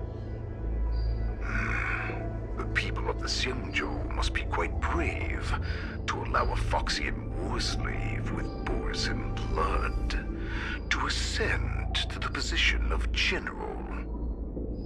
Has no one ever questioned that lineage of yours? Or could it be that your grand achievements were enough to convince everyone to keep their lips sealed? Claiming to have family ties with the enemy sounds to me like an attempt at asking for mercy. Xueyi, are you begging me for mercy? I see that it is not only the ruthless blood of a wolf that courses through your veins, but also the cunning blood of a fox. When you think about it, this was a gift from the Borzan. Anything that we gift, we are also free to reclaim. The Merlin's Claw. I shall extend a final invitation to you. I will be waiting for you on the Sky Splitter. Before you arrive, I will slaughter all in sight, allowing the crimson moon that has fallen dim for over 700 years to once more come to life. I will illuminate this ship with the sheen of blood and show everyone just how weak and powerless the Xianzhou is. Then, I will pilot this ship through every blockade and barrier you have prepared and begin my journey home. This ship shall be the flagship for the Borzan resurgence. Before I finish these tasks of mine, you have a chance to stop me or die at my hands. This is the path that I have prepared for you. I accept your challenge, Xueyi. Because the very moment you stepped aboard the Sky Splitter, you stepped onto your path to ruin.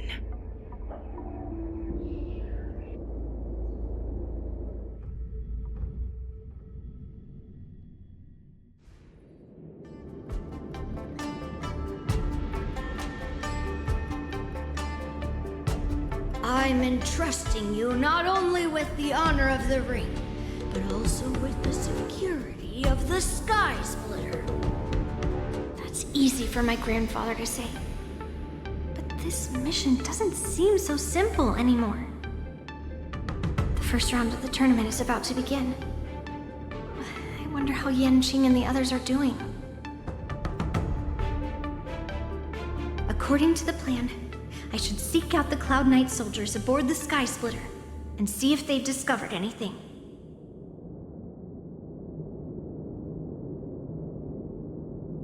Maybe I should take a moment to meet with March before the tournament starts.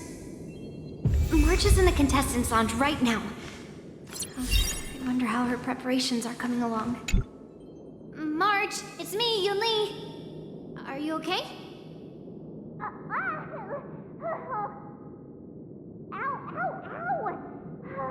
Just a moment. I'm coming. She's still a nervous wreck. You still seem nervous. I wasn't this nervous before. It's just being alone in this lounge, I can't stop thinking about everything. I mean, not only are we taking part in the war dance, but we have such an important mission to carry out as well. March, calm down. Don't worry about your mission. You have me here too, right? I know my grandfather said that you must represent the Lawfu as the ringmaster. But don't let that intimidate you. Ask yourself, you are a nameless of the Astral Express. You have always been free to come and go as you please. So why did you board the Sky Splitter with me when my grandfather gave us this mission? Why? Because I also want the war dance to go smoothly. For us Nameless, even though we're just visitors at every stop, it was here that I met my two masters and made many new friends. I want the war dance to go ahead without any problems, for everyone's sake. Good answer. The tournament is about to begin, so I must go carry out the mission that Grandpa gave me. March, may your blade be sharp and your victory glorious. Thank you, Master Yunli. According to Grandpa's plan, I should seek out the Cloud Knight soldiers aboard the Sky Splitter and see if there have been any new developments. Is that you, Miss Yunli? If there's anything that I can help you with, please let me know. We haven't noticed anything out of the ordinary yet.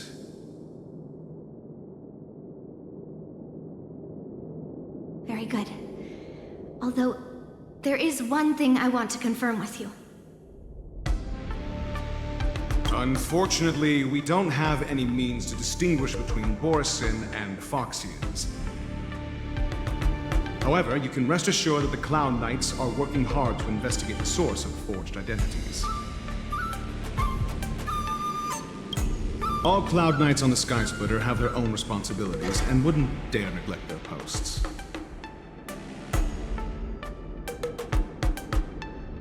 March 7th and I could already tell. It's clear that every Cloud Knight soldier we've met on the Sky Splitter is an elite warrior. Your timing is perfect, Miss Yunli. We actually just received an emergency boarding request. An emergency boarding request? It wasn't on the Sky Splitter Starskiff registry, but all the documentation checked out. Who would be boarding the ship at this time? Where are they? I'll go check it out. The Starskiff is using the contestant docking bay. Would you like me to lead the way? No need. You have your own duties to take care of. I will be fine by myself. I have to check on this immediately.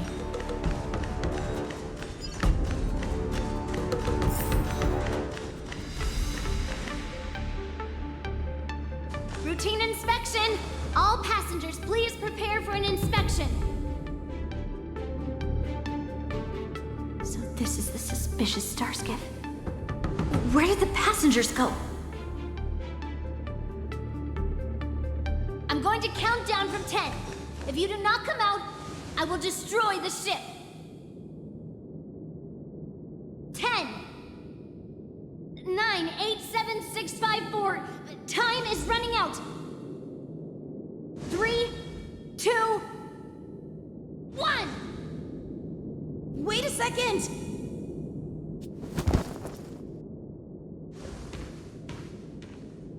It's me! It's just a routine inspection.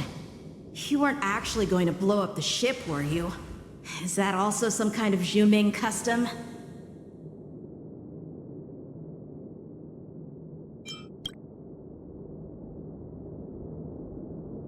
Wait! Even though the Borisin can disguise themselves, they can't turn into someone as short as me. Put your sword away. Little Yanqing claim he was going to give up being the ringmaster and go on the hunt instead? Help shoulder the general's burdens?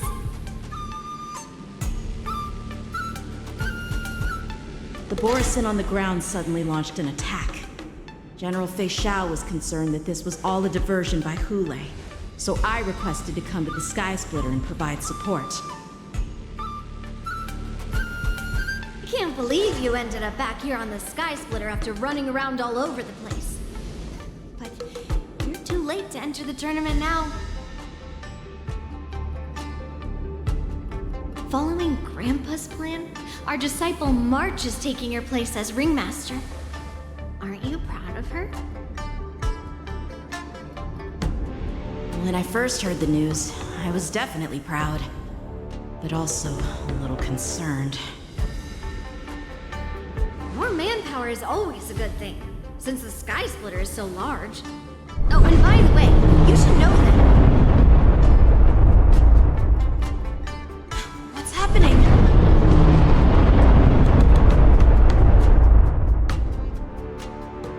Does it feel like the Sky Splitter is slowed down? Could it be? Come with me. We need to check the engine room. It's the heart of the ship, so we need to prioritize its safety.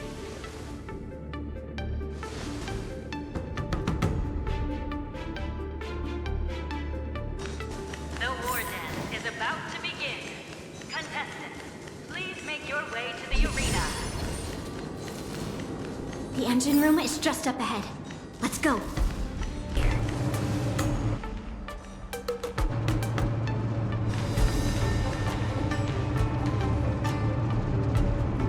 Strange.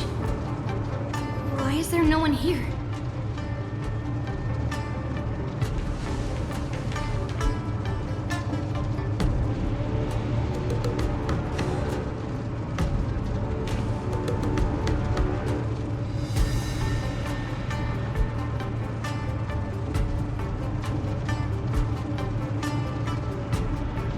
Cloud Knights. They're over here.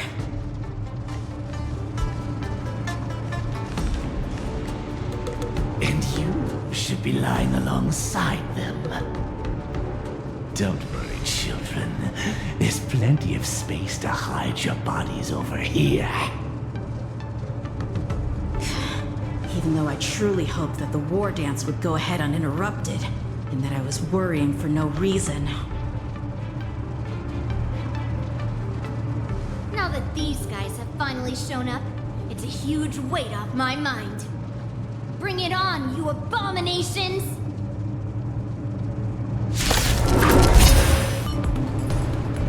We found 2 wolves in the engine room. That means that even more abominations have infiltrated other areas. Xueyi is already aboard the Sky Splitter! There's no time to talk about this. The war dance has already started. If my guess is correct, the Boriston will most likely use the ceremony to begin their slaughter. Let's go. We need to get to the war dance ring. Come with me. To the ring. This way. We're not too late. We would like to welcome all of our honored guests and contestants to the... We would like to welcome all of our honored guests and contestants to the Xianzhou Laofu's Luminary War Dance Ceremony. Before we get the first round underway, our organizing committee would like to introduce you all to a host known throughout the cosmos, Mr. Albert. He is here today as our special guest host.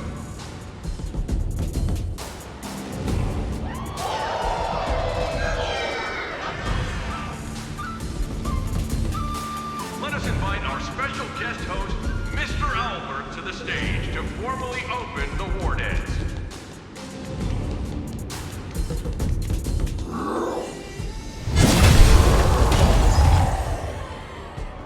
Your war dance ends here.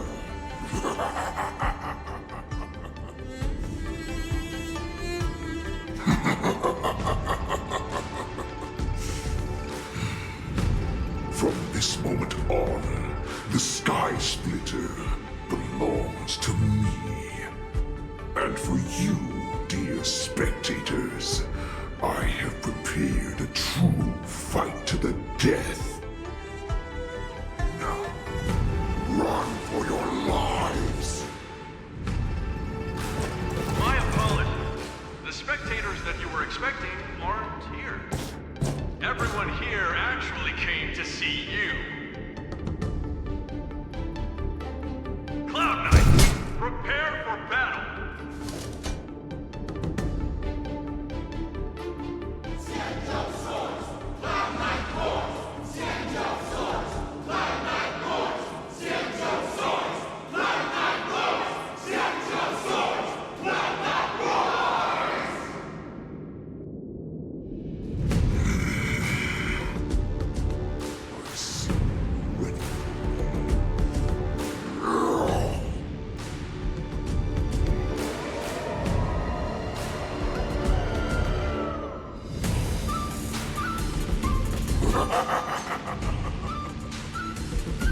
Surround your enemy, but leave one side open.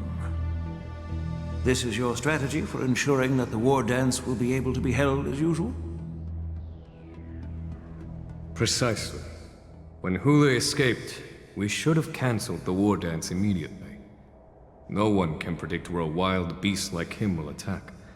Yet festivals and celebrations like this are likely to become targets. However, preparations for the war dance were in the works for so long, I couldn't bear to announce its cancellation. So I thought, if the show must go on, then let it go on. But that doesn't mean that the war dance we hold today has to be the real event. All we need to do is swap all the spectators and contestants aboard the ship with Cloud Knight soldiers, and the Sky Splitter, soaring high above, will become the ultimate battleground for our hunt. But what do we do if Xueyi is not planning to attack the war dance? Then we just need to draw his attention to the Sky Splitter. We'll have the Skyfaring Commission clear all transport lanes and cut down Starskiff traffic. Then, when the time comes, there will be only one ship in the sky, and he will have no reason not to attack. General Feixiao will be in charge of scaring the wolves and cutting off their other means of escape, making him think that this will be his best way out.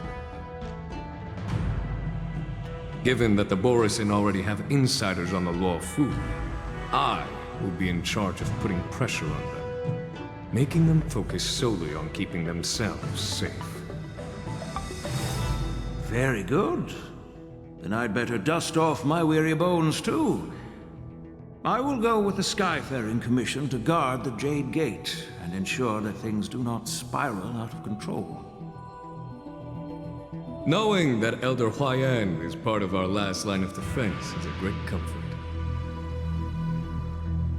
This hunt will make Xueyi understand that the arrows of the hunt will always be one step ahead of the abominations.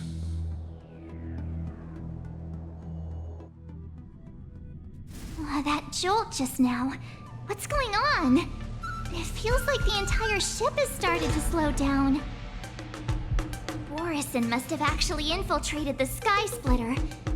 Based on General Huayan's orders, it's time for me to take action.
Concerned about the safety of the Sky Splitter, and my dear disciple, of course. Yanqing, the wolf you are hunting is standing above us in the war dance ring at this very moment, facing the Cloud Knights. This war dance will not be seen by the people of the Xianzhou, nor will it be just a ceremonial sword fight.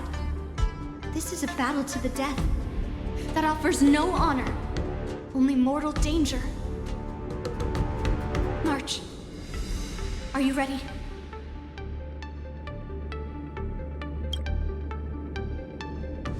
Please. I am March 7th, a sword master who will represent the Lawfu in glorious battle. Yunli, Miss March, may your blades be sharp, and your victories glorious. May your blades be sharp, and your victories glorious. May your blades... Ah, forget it. Let's go and make this a quick victory.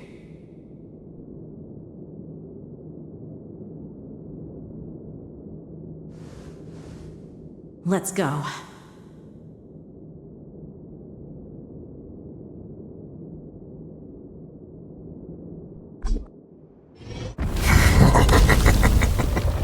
So feeble. Such weakness is truly pathetic.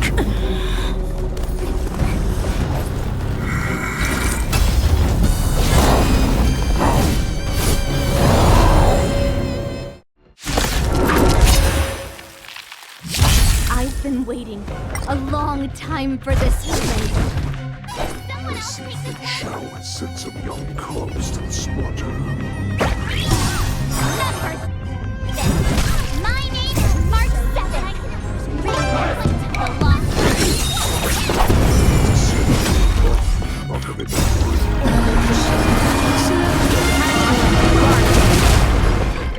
It's about time so wolf tasted defeat at the hands of a young cub.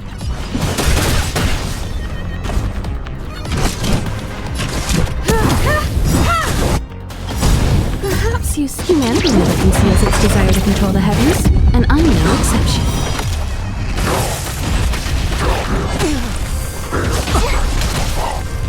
Ready to shine. Here you go, Master. I've no interest in conflict. The truth of life essential is but a vision. Break! Don't let waves open your throat. Be intoxicated.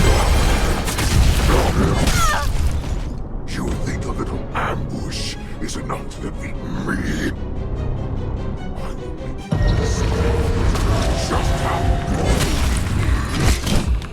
Such insane power.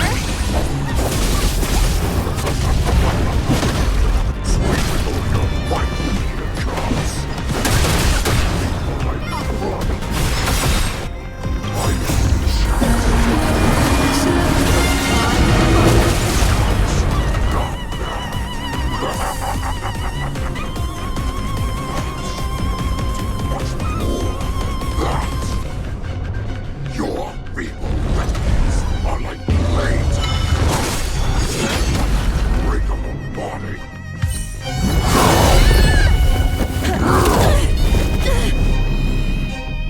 I've had enough. Time to finish this game. What's happening?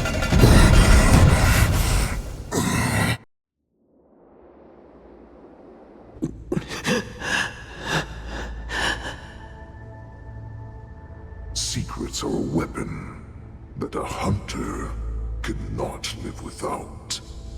Those that have no secrets are no more than prey, cut open and waiting for death.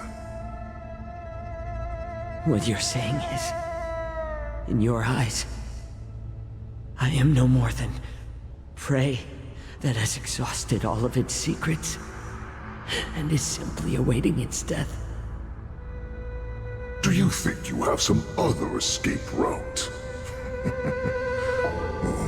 Jiaoqiu, I have already peeled back your disguises and defenses, layer by layer. I know all the secrets that you and your general have buried so deep.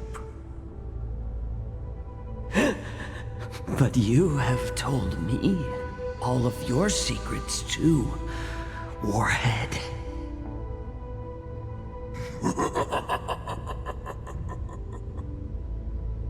Oh, but you will never have a chance to use them. You will be buried with them right here, although you are a fortunate one. After all, you will avoid having to see the tragic future that awaits your general. I'm sure she understands her fate far better than you ever will. One day on the battlefield, she will be overpowered by her ever-intensifying moon rage, and finally be torn apart by her fury and transformation. Not even your god can save her from this fate, although they can lead her to liberation. And the only way to save her is here, in my hands.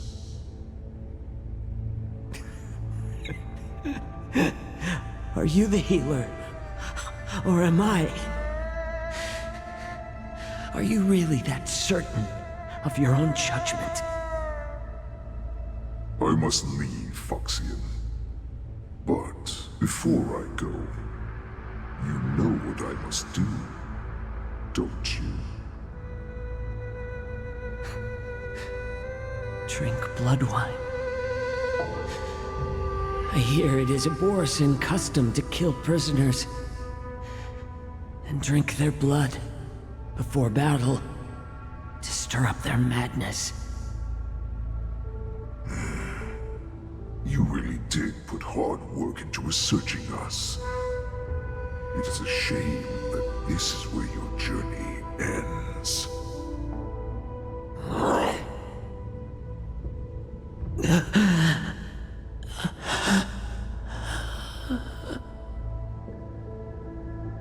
Are you the healer, Jiaoqiu? Is there anything that I can do for you? I heard that you saved me.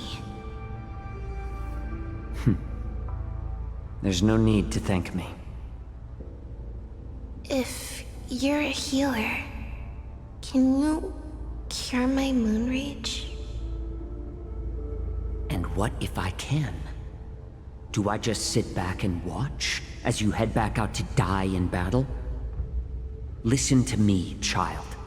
Your condition is not suited for the battlefield. Okay, then can you cure war? What are you talking about? I'm just a healer. All I can do is... So all you can do is heal us and let us go cure war. Such arrogance, young lady.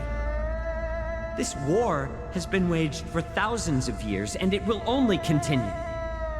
What do you mean by cure war? All you will achieve is getting yourself killed.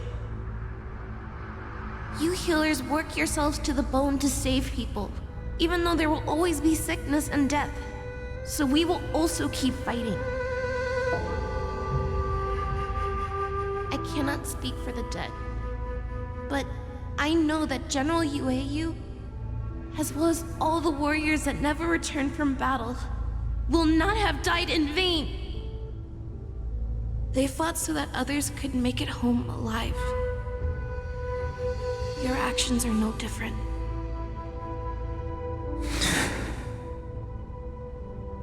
Jiaoqiu, this is an order. Cure me!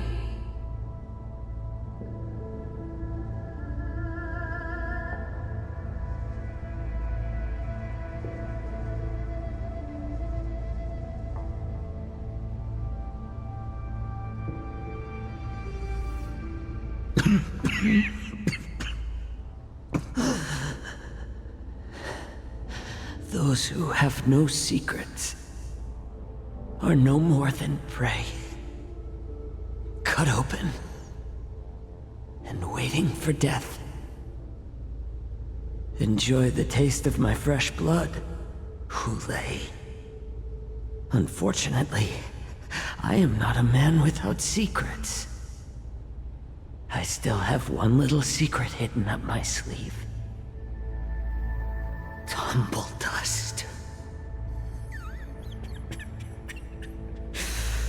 I drank it a while ago, and the poison is already flowing through my veins. Sooner or later, you will begin to feel the effects. If the most lethal poison known to this world is able to save innocent lives, then it can also be called a great medicine. I will do my best to cure you. Feixiao. I kept my promise. At the cost of this insignificant life. Bring victory to the Yaoqing.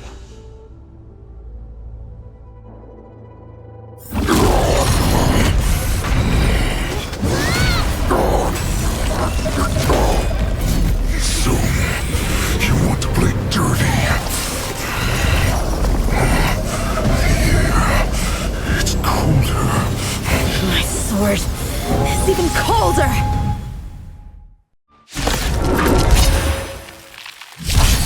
Hulei's movements are slowing down?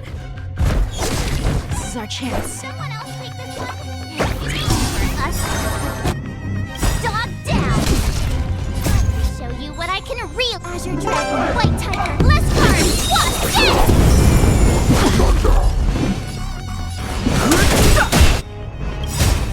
The truth of life and death, the cinch, is but a vision.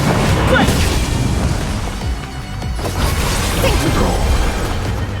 Time for an overhaul.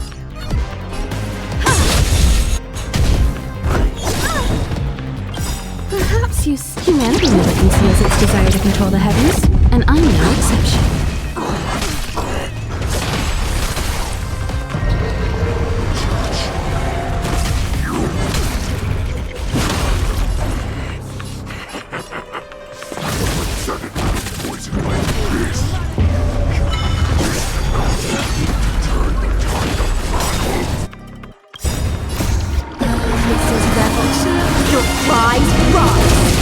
Fighting is meaningless.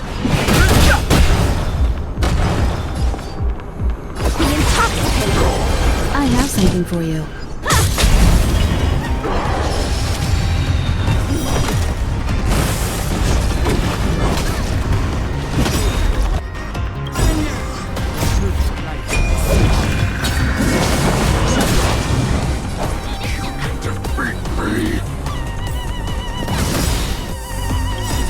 Show you Azure Dragon, White Tiger, less cards, watch this! I've no interest in conflict.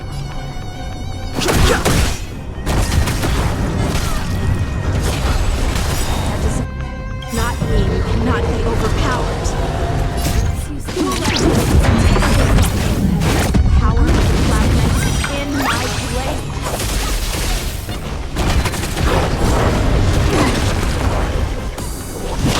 Don't let waves open your throat. Envy of Mix's rebel, your prize rise!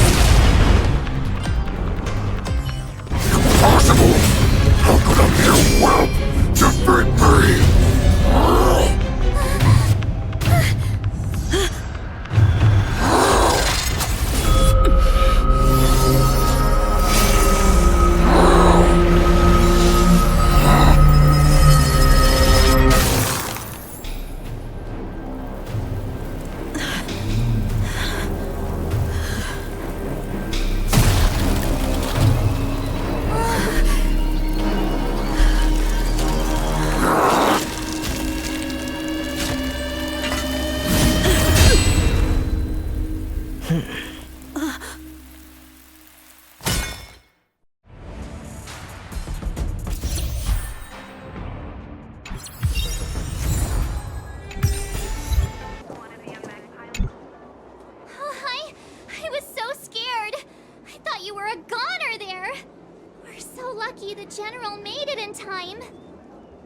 Yanqing, that was amazing!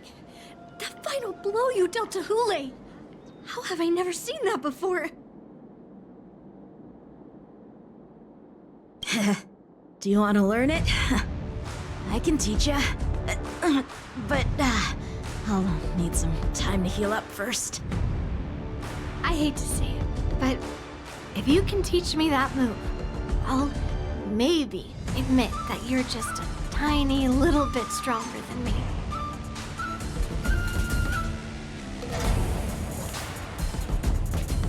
It is finally over. Thank you for holding out so long.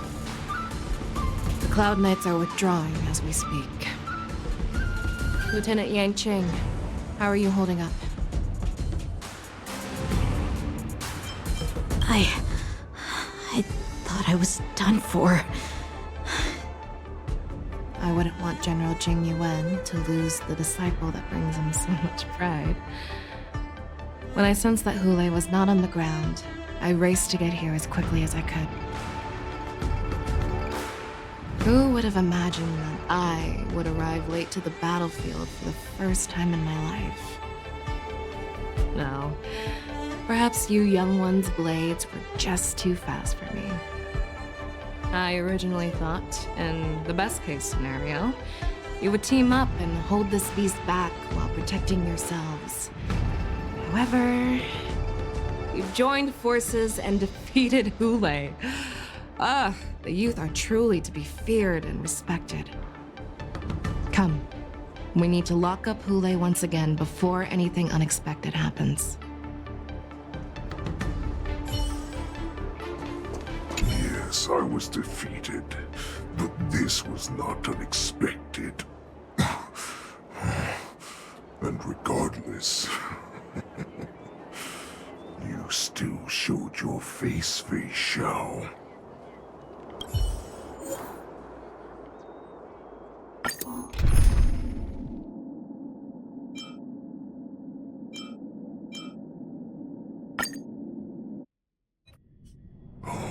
I have looked forward to this for so long. Our little hunting game has finally reached its climax. I told you before, I had a path prepared for you. You've doomed yourselves. As I meet my demise, so shall the entire Xianzhou Longbow. The crimson moon in my chest will make this place shine with blood. I will drive all Foxians to madness in their fear, craving slaughter without end. What now?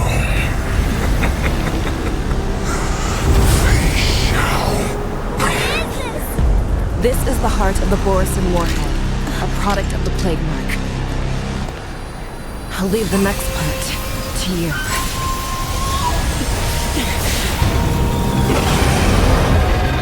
I don't understand. We cannot allow this thing to spread. I will do all within my power to consume this Crimson Moon. Once the situation changes, Lieutenant Yanqing, you are to enforce the Cloud Knight's military rules. Understood.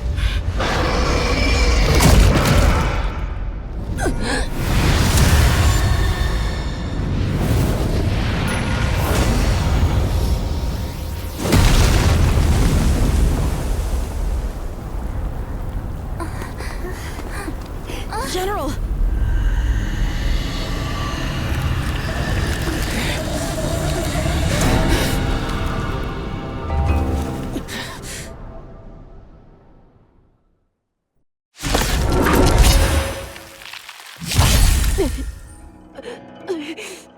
Die, Borisin! What? We clearly don't have wolf ears. Strong adversary. Help me improve. Strike with heart!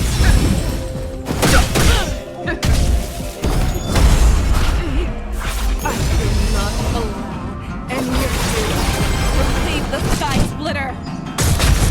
Does she think we're her enemies? I just wanted to take down the general. So, life.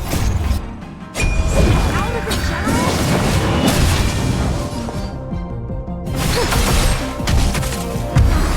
I thought we'd get a minute to catch our breath.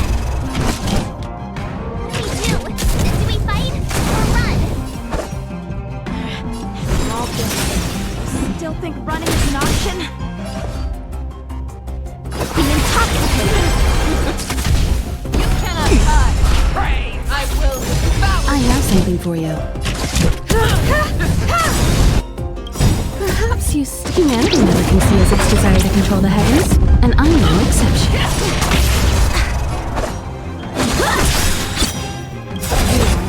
Practice the sword's descent! Fighting is meaningless. Don't let waves of in the abyss's revel, your prize rise! You won't get away.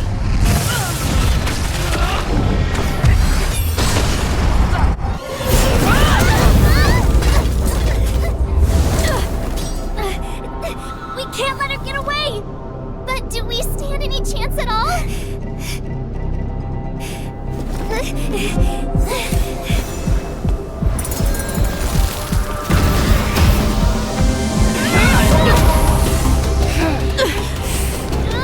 She said, I'll leave the next part to you.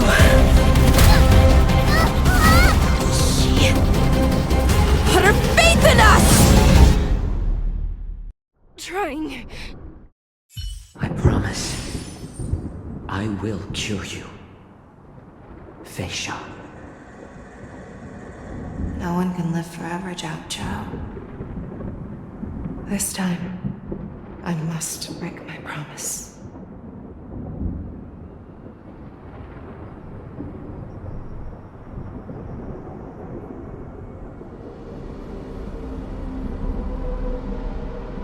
Is this the Sky Splitter? Or somewhere else? Lieutenant Yanqing, you are to enforce the Cloud Knight's military rules. Understood. We can't let her get away! Snap out of it, General! You always leave the hardest battles for yourself. Even now, you would never run away. Isn't it strange that as your enemy, I understand you even better than your own allies? Yunli. This rage, I remember the taste. I know that it was the victory that it thirsted for. The hunt itself. Isn't that right, Feixiao?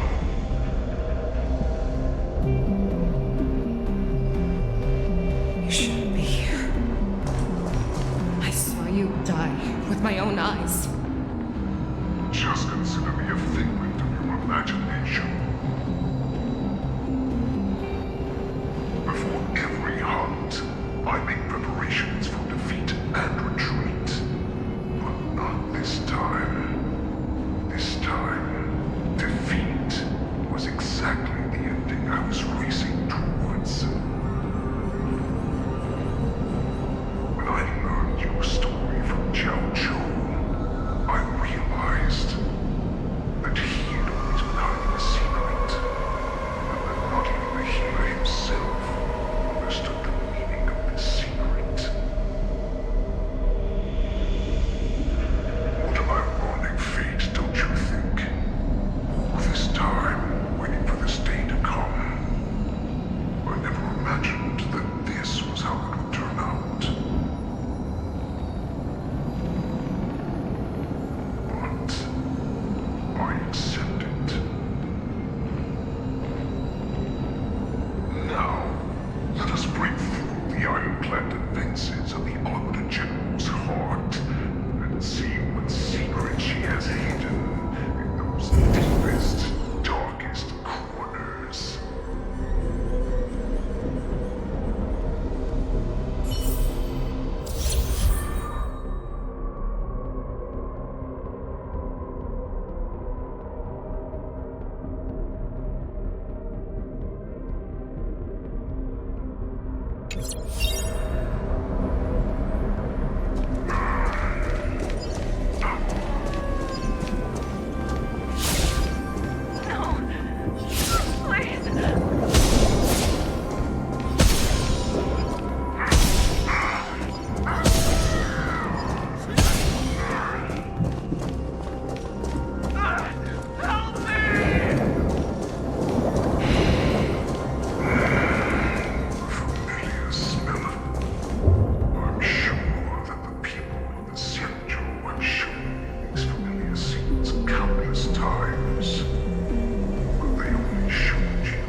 survival of the fittest is nothing but an excuse.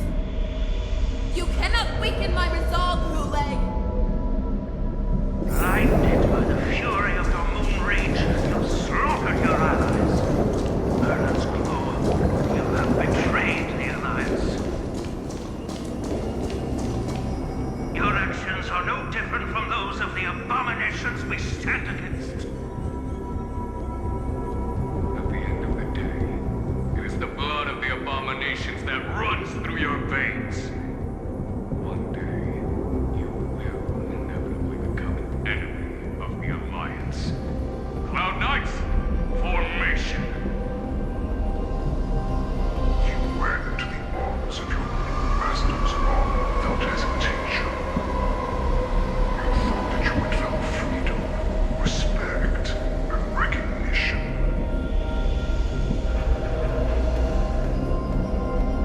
But you were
was even willing to die in order to cure your rage.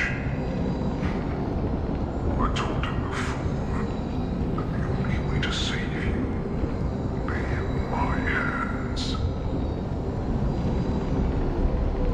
If you just nod your head, you will awaken from this nightmare that the Crimson Moon has inflicted on you, and your body will be born anew.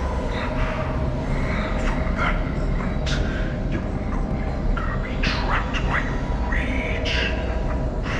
Your doubt will be swept from your mind like dust, and your fear will naturally disappear. So this was the path that you prepared for me. To become a new you. That's right. We are so similar after all. We are both monsters that were born for war and die for war.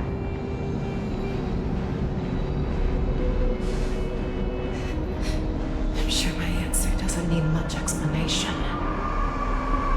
I refuse. I told you before, Foxian and Morrison are no more than labels. You can be whoever you want to be. You can do whatever you want to do.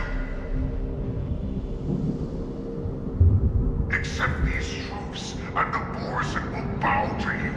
Destroy them, reduce them to dust, or teach them to become servants of the Xianzhou. You are free to do as you please. Carve your name into the Xianzhou's history books, or into the list of arch enemies.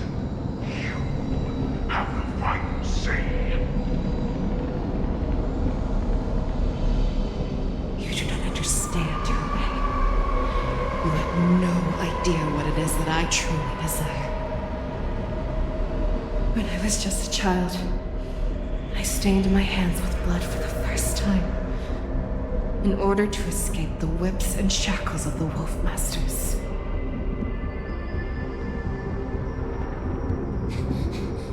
Nurgle, don't stop!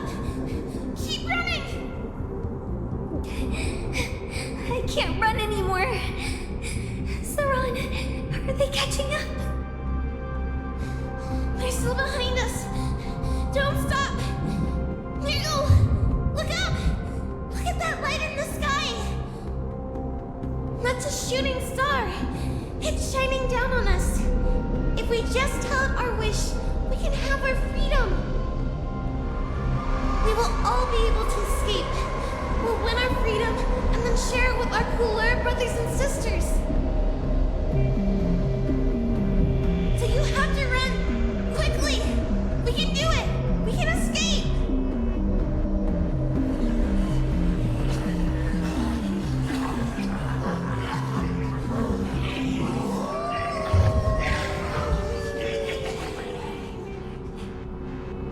Nurgle, run with me! We ran and ran with all the strength we had. But we ended up losing each other. I escaped the hunting pack and encountered a woman that could fly. A Cloud Knight.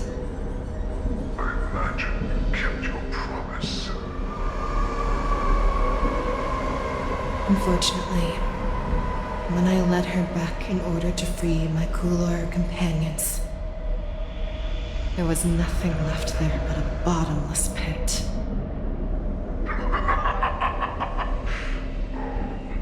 Light of the devilish archer. A star of calamity that strikes the ground and leaves only devastation in its wake. In the years that followed, I followed the trail of that light alongside my Cloud Knight allies, and saw it fall countless more times. Gradually, I came to understand. That light was not some shooting star that carried wishes and aspirations. Each luck's arrow meant that countless lives in a helpless world were about to be obliterated.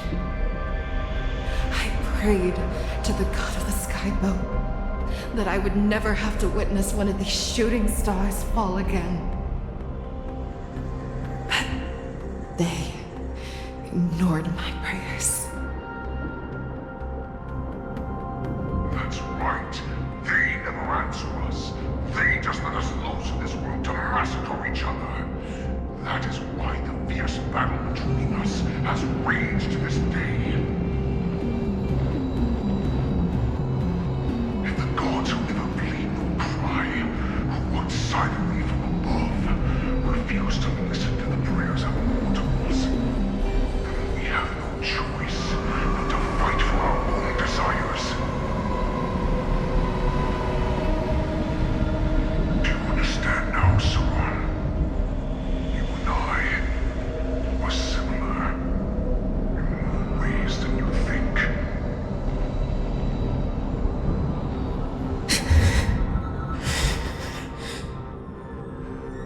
You are a beast that was born for war and will die for war. Perhaps. So, what is it that you yearn for, Xueyi?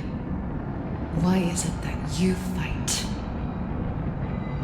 I fight so that I can turn the stars above into a greater wilderness from Boris to Rome. What about you, Saran? I fight so that one day I will never have to witness another shooting star falling to the ground. So that just one more person can live and return to the Yaoqing alongside me. You would resist becoming the person you were supposed to be. Lower yourself from a free wolf to a domesticated fox just for the sake of one person. Then have it your way. I will use your fear and doubt as my nourishment. I will seize you and devour you. I will replace you and become Feixiao.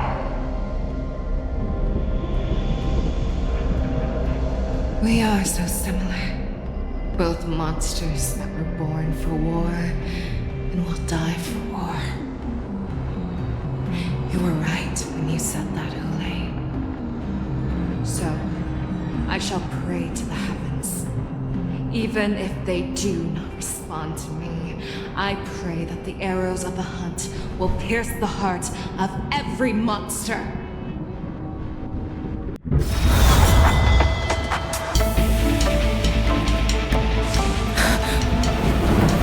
Do you see me, shooting star?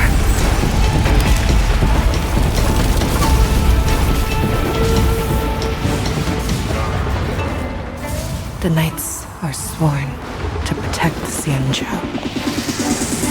I will uphold this vow until my very last day.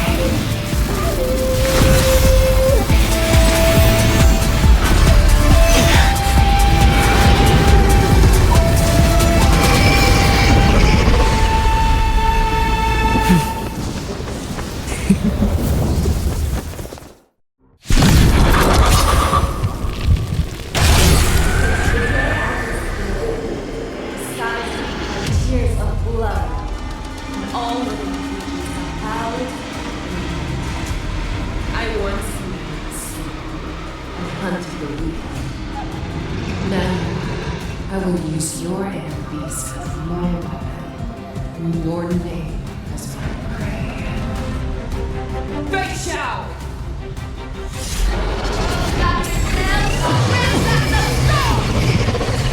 The disguises and show you how cowardly and powerless you truly are, Xueyi! A wolf lurks in the heart of every born hidden fox. The moment you broke,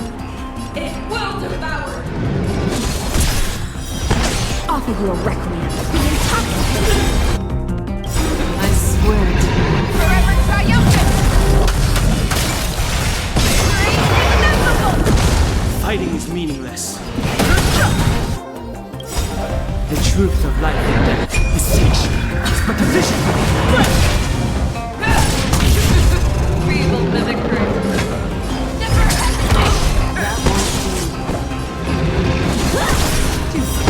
Don't let waves open your throat.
Has always been myself.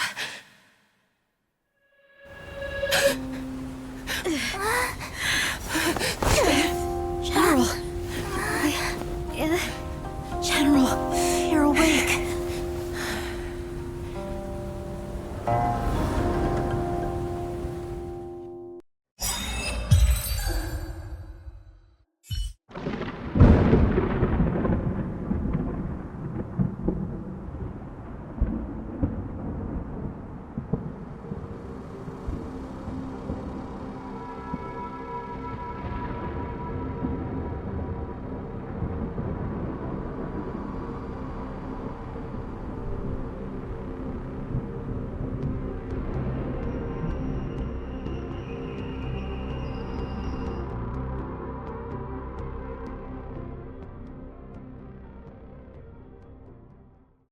Like to hear their explanations.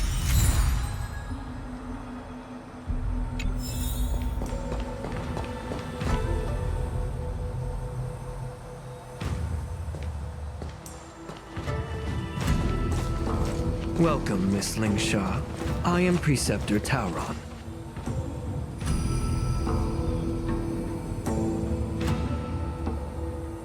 Greetings, my honored preceptor.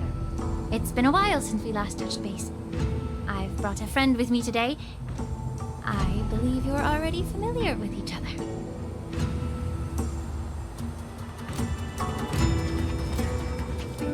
Tauron.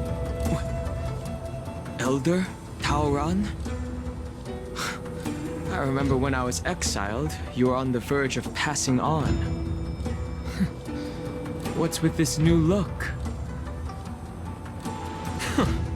All of this is thanks to your past life. Had you not been so rash, I wouldn't have had to walk such a dangerous road to free our clan, becoming this specter of my former self. Don Heng, you've returned twice, but it seems that meeting us fossils wasn't on your agenda. Regrettable indeed.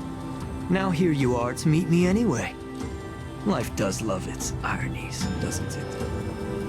I didn't come here with Miss Lingsha today to reminisce. Indeed. When the Cauldron Master extends an invitation, it's only proper for the preceptors to attend. As the newly appointed Cauldron Master, there's been much to take care of within the Alchemy Commission. It's only now that I've had the chance to speak with you. Please forgive the delay, Elder.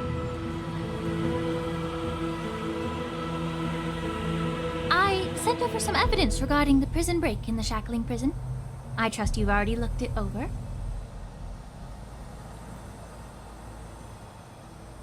Yes. You sent us the remains of Mara-struck soldiers, a map of the Shackling prison, and a semblance reversion essence pill. These are the remains of assassins who used Cloud Hymn magic to conceal their tracks. They aided in the Borison's escape, allowing them unimpeded passage through the Shackling prison. That marked-up map is a map of prisoners' escape routes. Vidyadhara craftsmen once made blueprints for the prison's construction, so I imagine, Mr. Taoran, you have a similar map in your possession. This pill. Is semblance reversion essence. Indeed. I helped plot the prison break in the Shackling prison. So, the disciples of Sanctus Medicus joining forces with the Lord Ravager to stir up trouble in the Alchemy Commission, the introduction of the Stellaron, and the Ambrosial Arbor's resurrection all have something to do with the Vidyadhara. That's right.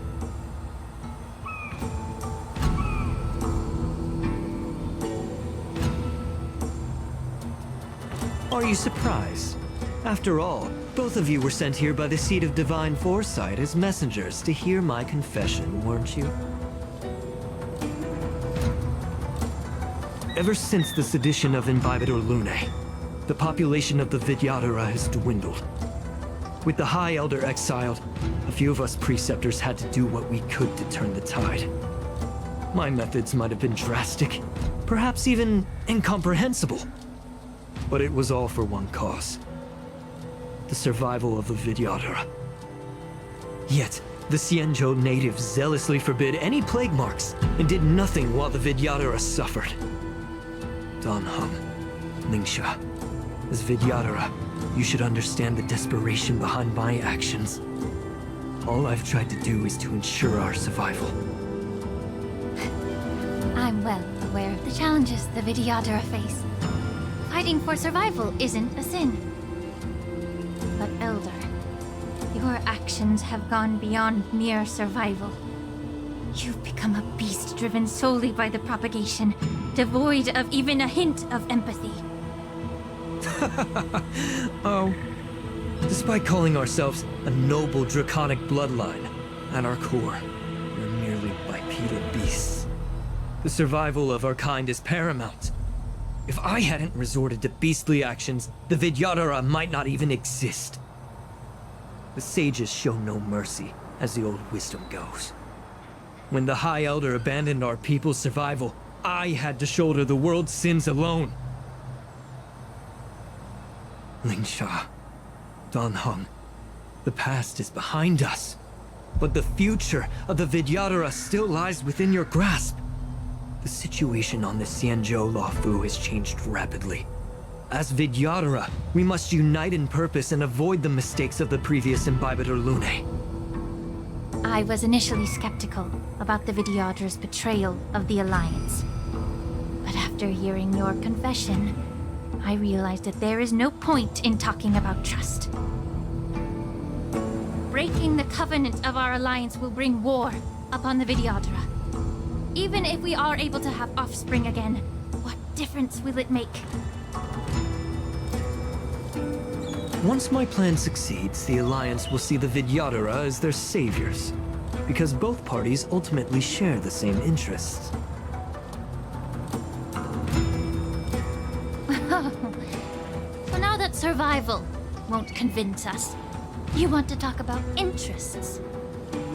For 1,000 years, the Alliance has been engaged in brutal warfare against the denizens of abundance. Yet victory has remained beyond reach. Have you ever wondered why? Should the Alliance emerge victorious, they will inevitably become the next denizens of abundance. However, if they suffer defeat, the Alliance will face extinction. Thus, the Alliance has deceitfully upheld this precarious balance.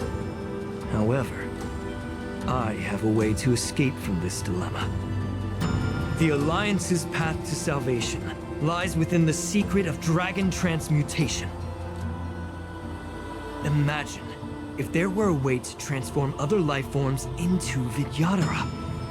The Alliance would then possess an endless stream of soldiers and would not need to worry about casualties. Once the war ended, these soldiers would cease reproduction, eliminating concerns of overpopulation. This is the way to salvation for the Xianzhou Alliance. The ultimate path to end the universe's suffering under the immortality plague. Only we, the Vidyadhara, can achieve this. So, you relied on this rhetoric to manipulate the ignorant members of the Vidyadhara into serving you. I am deeply disappointed in you, Elder.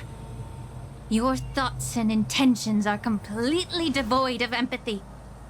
Cloud Knights! Hold it!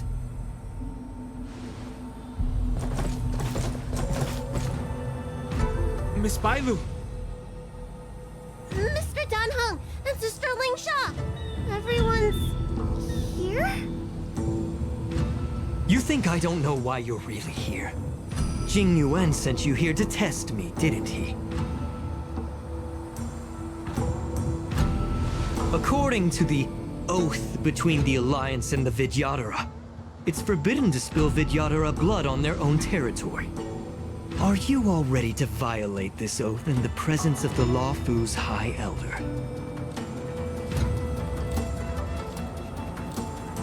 Dragon Lady, there's no need to panic. Elder, the Vidyadhara's sacred grounds and the High Elder are not to be used as pawns in exchange for your life. You talk a big game. As if you have the nation and the people's best interests at heart. But when it really matters, you use a small girl as your shield. It's ridiculously pitiful. I've said it before. Survival is never a sin. We're all Vidyadhara, so you should understand my intentions. And as a Vidyadhara, I will leave for you a dignified solution. Leave the Scale Gorge waterscape immediately, and appeal to the top echelons of the Alliance. Let the 6 charioteers hold a trial, and sentence me to exuviation and rebirth.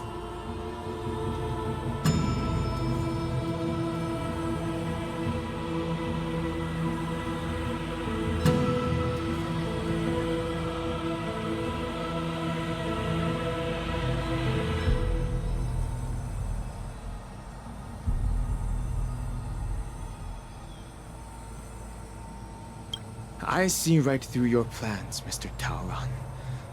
Vidyadhara Rebirth erases past crimes, but I'm well aware of the Preceptor's dirty tricks during Rebirth.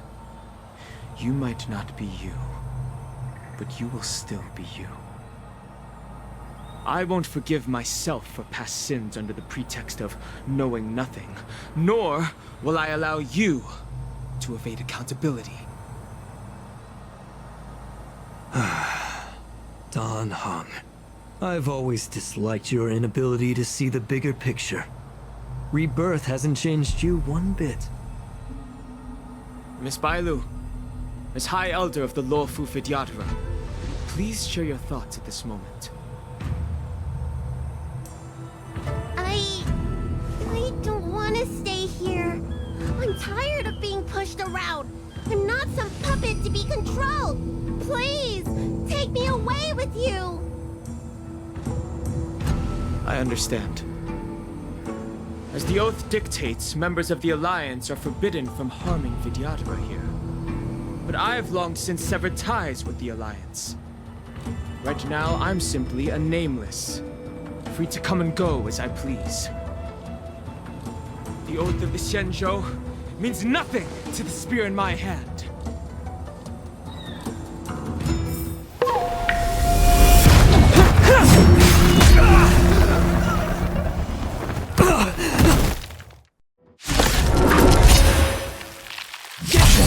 Do whatever it takes! Make sure that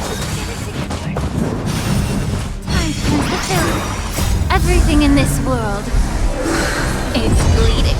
Time to... And I'm no exception.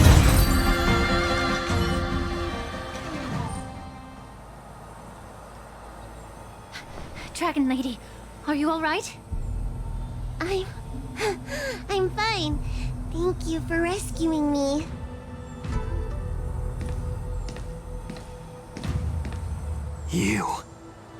You actually came here in person? Otherwise, I wouldn't be able to hear your lofty opinions. The public trial you seek with the 6 charioteers is inevitable. In addition, I'll write to the sage queller of the Feng Hu. With her hatred for evil, I'm sure she will make a just decision. It's her. She will earn the respect and assent of all the Vidyadhara on the Lawfu. In terms of martial prowess, you indeed have the upper hand. But if you're under the impression that this advantage can be used to settle the score with us preceptors, that's quite an overestimation. Given the Vidyadhara's foundation within the Alliance, do you really think you can do anything to us? As I mentioned, I'll take all the blame and become the scapegoat. With the secrets I possess, the interrogation alone will take an eternity. And in the end, through various exchanges of interest, I am certain to survive. You understand this better than anyone, as it's the very art of trade-offs you love to wield. Lastly, a word of caution to you. I heard that Hule has escaped from prison and is headed directly for the Sky Splitter. The bloodshed at the war dance is bound to be gruesome. Perhaps, even before my trial, your impeachment will have you in dire straits first.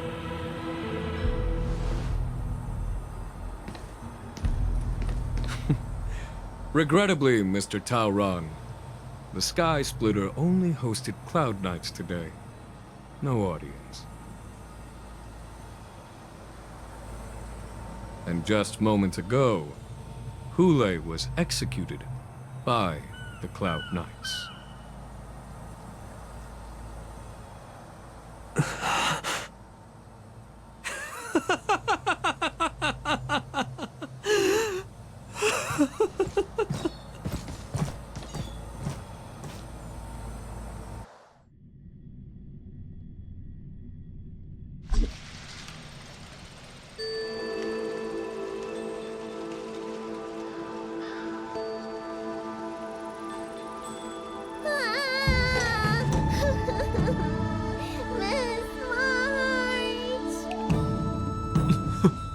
Miss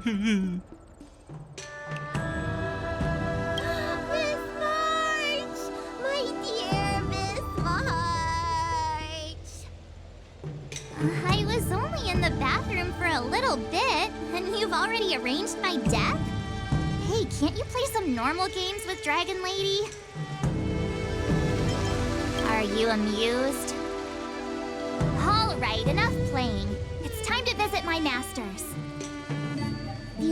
infirmary is right over there. You can go by yourselves. Oh, come back and visit me when you have time. Next time, let's not play overly realistic make-believe with this doofus, okay? Well, there's not much I could do. General Feixiao didn't really give me any chance to shine during this wolf hunt operation.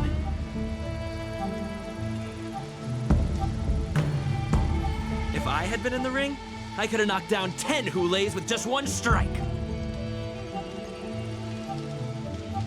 You sound exactly like Master Yanqing. But for now, both he and Yunli have been forced to go to the Alchemy Commission for some well-needed rest. I'm the least accomplished in swordplay, but I came out unscathed. I really ought to thank my masters for taking all the blows on my behalf.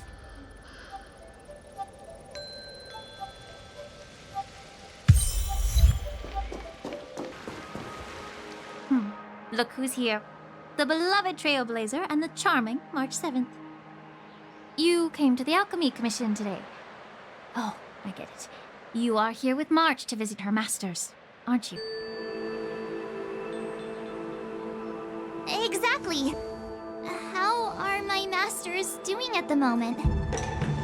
Unfortunately, only one master is here. I'm doing fine.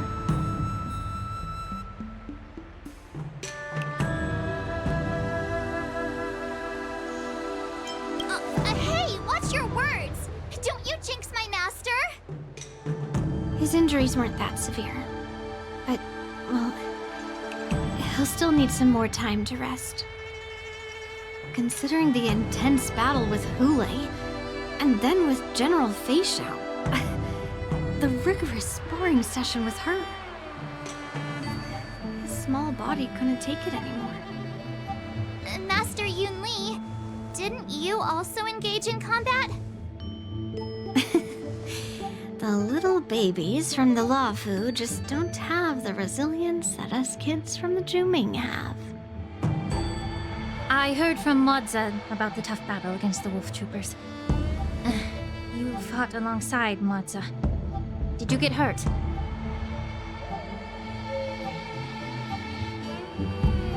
I can guess why. General Feixiao is just too strong.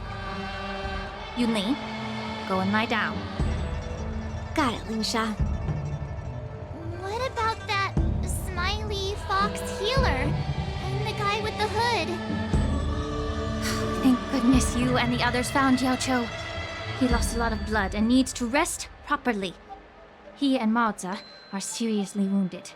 I've had to forcibly confine them to the Alchemy Commission.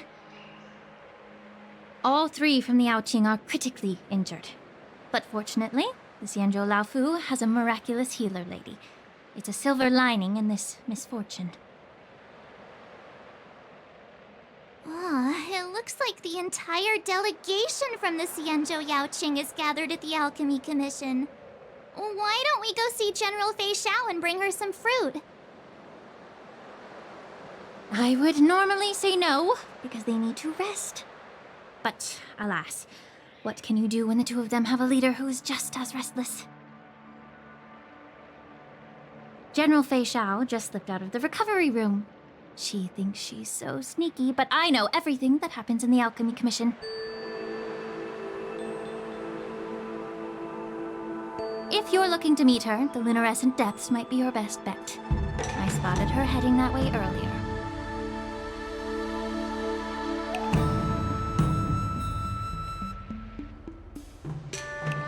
The sound of those footsteps.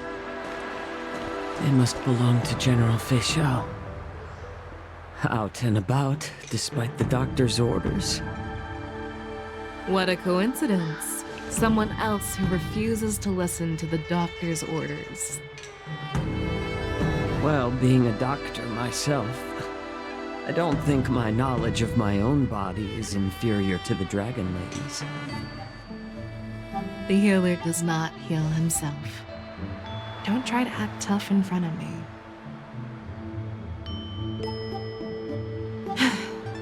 I'm sorry, Jiaoqiu. I didn't expect you to use poison that way. What a miscalculation. If only I'd found you sooner.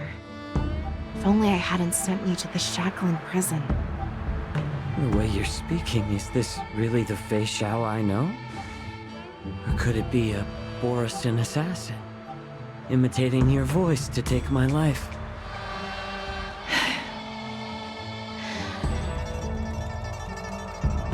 Jiaoqiu, your eyes.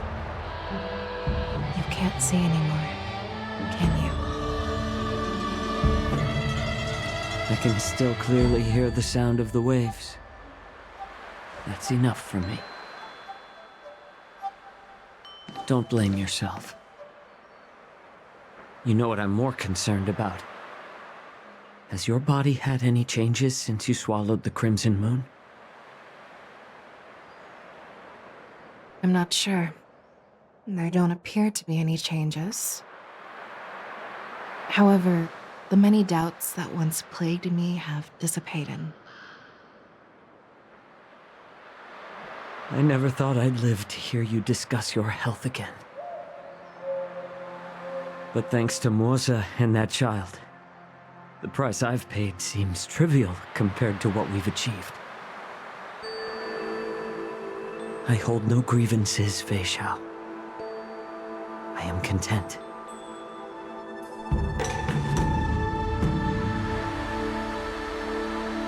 I don't know how to offer words of comfort, nor do I know much about curing others' ailments.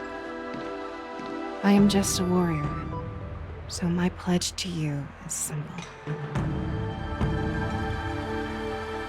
An eye for an eye. So you were here too. In this vast universe, there's bound to be someone who can heal your eyes. I'll find them. But until then... The threat behind all this chaos needs to be dealt with. You must already have some ideas. Let them out. The resurgence of the Sanctus Medicus and the gathering of the Borison are merely distractions orchestrated by an unseen force, meant to divide the Alliance's attention. Unfortunately, they picked the wrong fight this time. Once we return to the Yanqing, I'll personally lead the Verdant Knights into battle. I vow to take down a Lord Ravager and teach the Ruined Legion the true meaning of the hunt.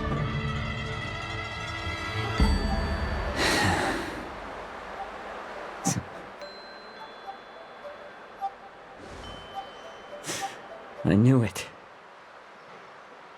You've always been so impatient.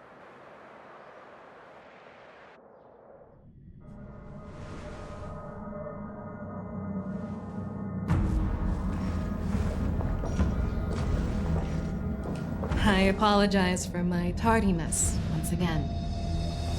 The Alchemy Commission detained me for some time for a health examination. They released me only after ensuring I was in good condition.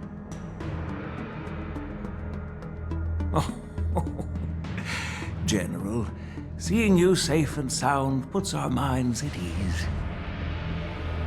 Xueyi's escape caused significant upheaval and forced the war dance to be put on hold.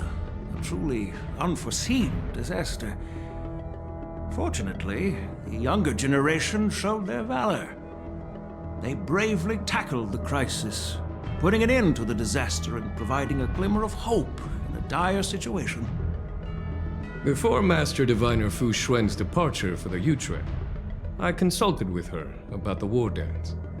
She left a note stating, "The hexagram oscillates between thunder and heaven, a sign of great power, assuring us that we would successfully navigate any challenges."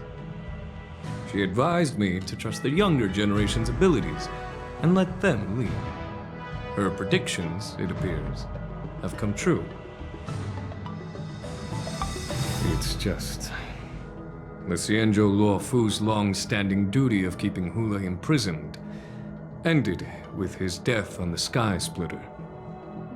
This event is likely to bring much criticism from the Alliance's upper ranks. However, Hulei's demise might actually be a blessing in disguise. Broadcasting this news could derail the Borison's resurgence and quash the ambitions of those who wish to take advantage of his return.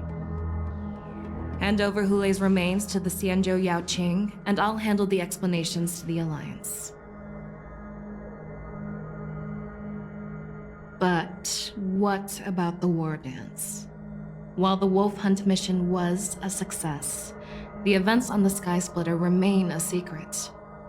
However, the news of the Borison's attacks on the streets will spread like wildfire. The war dance was interrupted, so it must be reconvened. As for the people who witnessed the attacks, beyond placating them, we also need to show them the Xianzhou Cloud Knight's fearless dedication. On the war dance's opening day, Rogue Borison attempted to stir up panic, but was swiftly neutralized by the Merlin's Claw and the Cloud Knights. A genuine tale of heroism that will captivate and calm the public. As Elder Huayan suggests, the Law Fu will do its best to heal the wounded and compensate those who were affected. We aim to reopen the war dance in the coming weeks.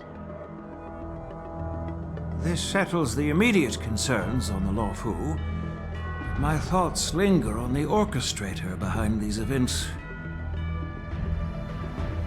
From the onset of the Ambrosial Arbor crisis, the Xianzhou Law Fu has experienced numerous disturbances, directly linked to the Lord Ravager Fantelia. Her attempt to infiltrate the Xianzhou with the Borison and sway the lawful preceptors to join the Sanctus Medicus's insurrection was unsuccessful. But I have a feeling that she is indifferent to the success of her plans. Rather than outright victory, Fantelia's motives seem to lie in breeding discord and chaos among allies. Should the Alliance fail to mend these rifts, it risks disintegrating into a pile of sand. The goal of the Xianzhou Alliance has not changed for thousands of years. Perhaps we should point the weapon in our hand toward this new adversary. I plan to bring this matter before the Marshal following the war dance. With Elder Huayan's insight, one wonders how the Marshal will react. It's clear we're engaged in a game of chess not seen in thousands of Amber eras. A game where even the strategists become pawns in battle, where the stakes are as high as the fates of countless stars in the sky. Predicting the Marshal's decision is beyond me, yet she's well aware of our concerns. She has tasked General Yao Guang with performing extrapolations day and night to gauge the situation comprehensively. We gathered today not just to tackle the Law Fu's predicaments, but also to address a matter requiring our collective presence. Yao Guang has sent a message from the Xianzhou Xueyi, informing us that she wishes to share the results of recent calculations she made within the Matrix. Yunli, I'd like to borrow the seat of Divine Foresight's chessboard for this purpose.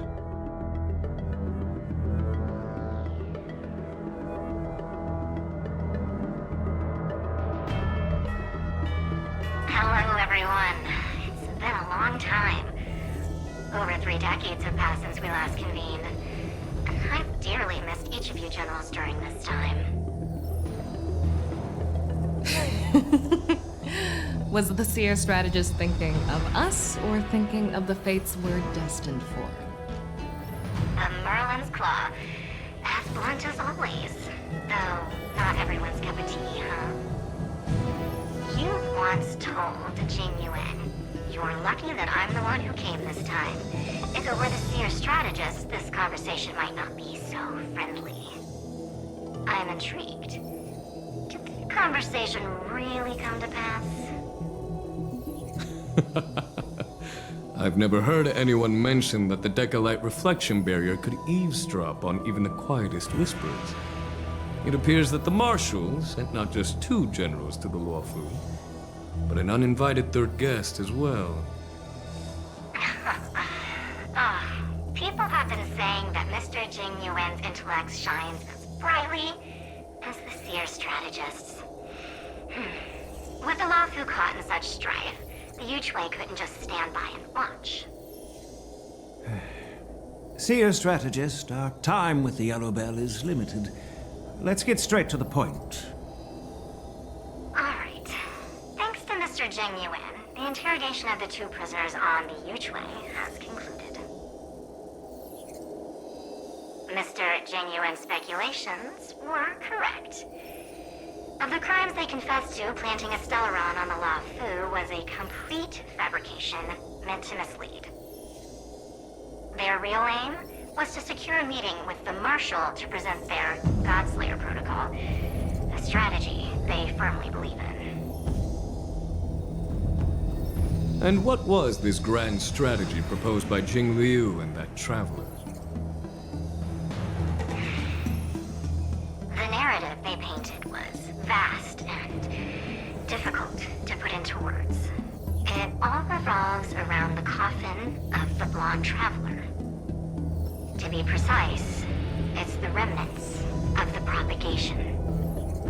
The remains of the sworn author? More accurately, it's a fragment of the divine body. In the future they depicted, this fragment serves as the final nail, sealing the fate of the plague's author and securing its doom. Before reaching that point, battling the gods necessitates a larger alliance. Hence, they sought out an ally for the Xianzhou. I assume you've all heard of the famed Genius Society member number 81, Ron Mei, haven't you? The Eye of the Xueyi has just seen this uninvited guest arrive on the Xianzhou Luofu. 3, 2, 1. Right on time. Now, as for the best way to receive our distinguished guest, I'll leave that in your capable hands. Do you remember your name? My name is Ting Yun. I serve as an ambassador of the Whistling Flames Merchant Guild on the Xianzhou Luofu.